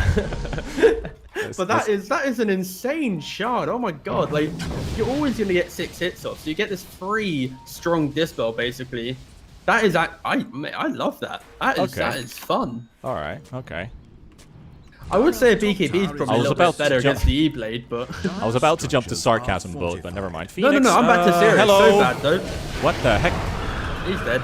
He even had a split second there to do something else, but I don't think he was looking where he was going. FN, though, getting healed up by Soneko, and Soneko's just gone in 4 hits. He does have that own enrage use this time. However, Batrider, he dodges the Laguna Blade with the Yules! And then blinks on top of all day. Oh, what a He just goes for more plays right after. He's really feeling it. This young fella is outplayed. He steals the haste rune from Dream. And he's got FN, Immersion, and Dream. They're all chasing him up. And FN is down. The LSA stun on Yatoro, but Toronto Tokyo, you guessed it. He's going to go places. This kid's going places. And he's chasing Immersion right now. He's got that DD rune. And Lina hunted down under his own tower. 3 heroes gone again. who cannot Absolutely beautiful. Like, will always not only did he style at the start of the fight, but then the game just graced him with the perfect rune to live. Sure, and Invis would have done the same thing, but the haste. Oh, the haste. The haste. Yeah, I mean, that was fun. But Live to Win, they tried to make an aggressive play, and they're trying to get something on the map, but they're so far behind. They just don't do the damage. So this Weaver pick is meant to dismantle the lane and get the ball rolling for them. The issue is he can't do that. Like, he doesn't even have a BKB. Like, and that's a bad point. Like, he buys BKB when the game's hard, and he's not even near it. Like, Axe doesn't have Blade Mail. Like, they don't have anyone to play around. And Team Spirit, this Ursa, Battle Fury SMY now has the status resist from the SMY like old times. He can't go Satanic anymore, thank God. But yeah, he is. Team Spirit is so scary. Setting up in mid. Team Spirit on the riverside right now, stalking and hunting. Oh, and Collapse is a gem now as well. Like, he does not want Weaver to have any fun. Like, he basically at the end of this series, when they go to Christmas break and if Live to Win lose, he wants to force Dream to really think about, like, is he going to stay on Live to Win, or is RTW coming back to the team? That's what I feel like Collapse That's a bit harsh. That's some very harsh analysis on a gem pickup on a Batrider. Holy crap. Okay. It's a meme. It's a meme. Wow. I love it. I absolutely love it, though, T-Gov. Mate, I was not expecting that, but it did happen. However, Team Spirit waiting on the low ground. We got LTW on the high ground. That tombstone's going to reveal everybody. Yatoro, the jump in from Afterlife on the background, trying to take down this Phoenix, and he goes out, he pops the egg, and they've got Soneko in their sights. They've already lost the Weaver in the river by Collapse. The lasso being used to take the kill. They're going to take another, and Dream is coming in with the buyback, and he is coming. He's teleporting back onto the tower. Immersion's been hunted up by Toronto Tokyo. Yatoro, what can Dream do? He just came with a Shikuchi, and now he's just watching and wondering around what he's going to do. Immersion goes down. Toronto Tokyo very low on HP. Dream has just spent his buyback, and he uses his ulti. He's still in between of all of these Team Spirit heroes, and he's trying to make a run for it, but GG's there. GG does come through, and Team Spirit, I hate to be an Nostradamus, they won game 2, they win game 3, they win this series, and they go up against Viking GG in the finals of the BTS Pro Series Europe and CIS season number 4, ladies and gents. Man, this game was so fun to watch, actually. Like, Team Spirit, I think, especially after game 2, with just the ability to outplay the kind of the macro kind of portion of the game, just where they're playing, why they're playing, and in game 3, their draft, they just ramp up that aggression. They identify the weaknesses, the slow pacing of Live to Win. Like, they steal the Axe pick. Good for you. You have a Morphling Undying, like, you can't make moves. They pick up just super hard, like, run at you heroes, and they are just so scary to play into. And for Live to Win, I think they kind of, unfortunately, crumbled a little bit, especially in game 2, with the idea of how they were playing as a team. And then come into game 3, they had this draft where they needed to play so well in their lanes, and they had that great start. But that Roshan, that first Roshan, the only Roshan that they went for, they weren't able to instantly kill it off. And I still, to this point in time, I can't remember if Soneko had Flesh Golem up or not, but they needed to do it quickly. But because Team Spirit expertly contested, took that away, punished the slow nature of Live to Win's inside Roshan, that Aegis timing just propelled Team Spirit to just new heights, and they just rolled that aggression the entire time. So I think, yeah, Team Spirit, if you just remove game 1 from your memory, they played super good Dota. But game 1, it kind of lingers, right? So I think, especially going into Viking, in that series tomorrow, grand final, best of 5, don't forget. I think this will be a very enjoyable series of just outright, just kind of just drafting. I think the drafting between these two teams will be so fun to watch, and then they both play really, really good Dota. So yeah, it'll be good to see tomorrow. Tomorrow, yeah, definitely going to be a very interesting one. This was the battle between, from the previous tournament in the group stages, Team Spirit, previously known as Yellow Submarine, took first seed, and Live to Win came in second. Live to Win ended up being the second in the entire Division 2 bracket, and in Division 1, well, Yellow Submarine didn't make it too far, but they got to play against some good teams, and now they get to show their real claws and teeth against Viking GG. So yeah, I'm having positive thoughts about tomorrow. I think this is the right team to challenge Viking GG here. Yeah, no, yeah, for sure. I think there's a reason why both these teams got invited. Viking and Team Spirit, they both got invited to the playoffs. They played really well, but also it's just the fortitude over best of 3 and how you react. Like, some teams, especially if you're more of a tier 3 team, you lose game one, you kind of get shaken. You can't win, that second game, especially if it's a hard one. But for Team Spirit, they never really buckled under the pressure, and they just really bounced back game two and then owning game three. So, yeah, I think my only hope is that for Live to Win, they now don't have any tournaments to play. The Christmas break DPC, like they are still one of like the top 4 or 5 CIS teams. They are doing pretty well. They are just missing that extra little something to push them further. Yeah. And I hope that they can kind of find that piece of the puzzle over that Christmas break, and then we will have a really hotly contested CIS group with the likes of VP, Navi up top, and then you'll have Live to Win, a Team Spirit kind of behind that, and then maybe Gambit and the other lads is kind of tailing up the rear. So yeah, CIS is looking to be kind of enjoyable, especially for the DPC season next year. Agreed on that. But ladies and gents, our time here today is coming to an end. But tomorrow, the grand finals, best of 5, Viking GG versus our brand new Team Spirit. You have to watch this one. You don't want to miss it. It's the final cast for us as well, for T-Panda and TeaGuvnor. We've had a really, really action-filled year 2020, both in the downs and also in the ups. We've been around also well with all the pro Dota that's been going on, but one more series to go, and all I can say is just I'm really happy that Beyond the Summit and also Monster Energy decided to pick us to cast this tournament, because we've had some interesting moments, we've had some interesting games, and I think we're about to see the best one as well. But that's tomorrow, 17 CET. Write that down in your calendars. 5 p.m. in the evening. We start off with the best of 5 series for Europe and CIS and find out who wins that $15,000 for the first place prize pool. TeaGuv, well, we're going to have to wait and see what happens down tomorrow. Thanks for tuning in today. Thanks to all of you viewers out there. Thanks to Monster Energy. We will see you tomorrow, ladies and gents. So have a good evening, have a good night, and be back tomorrow.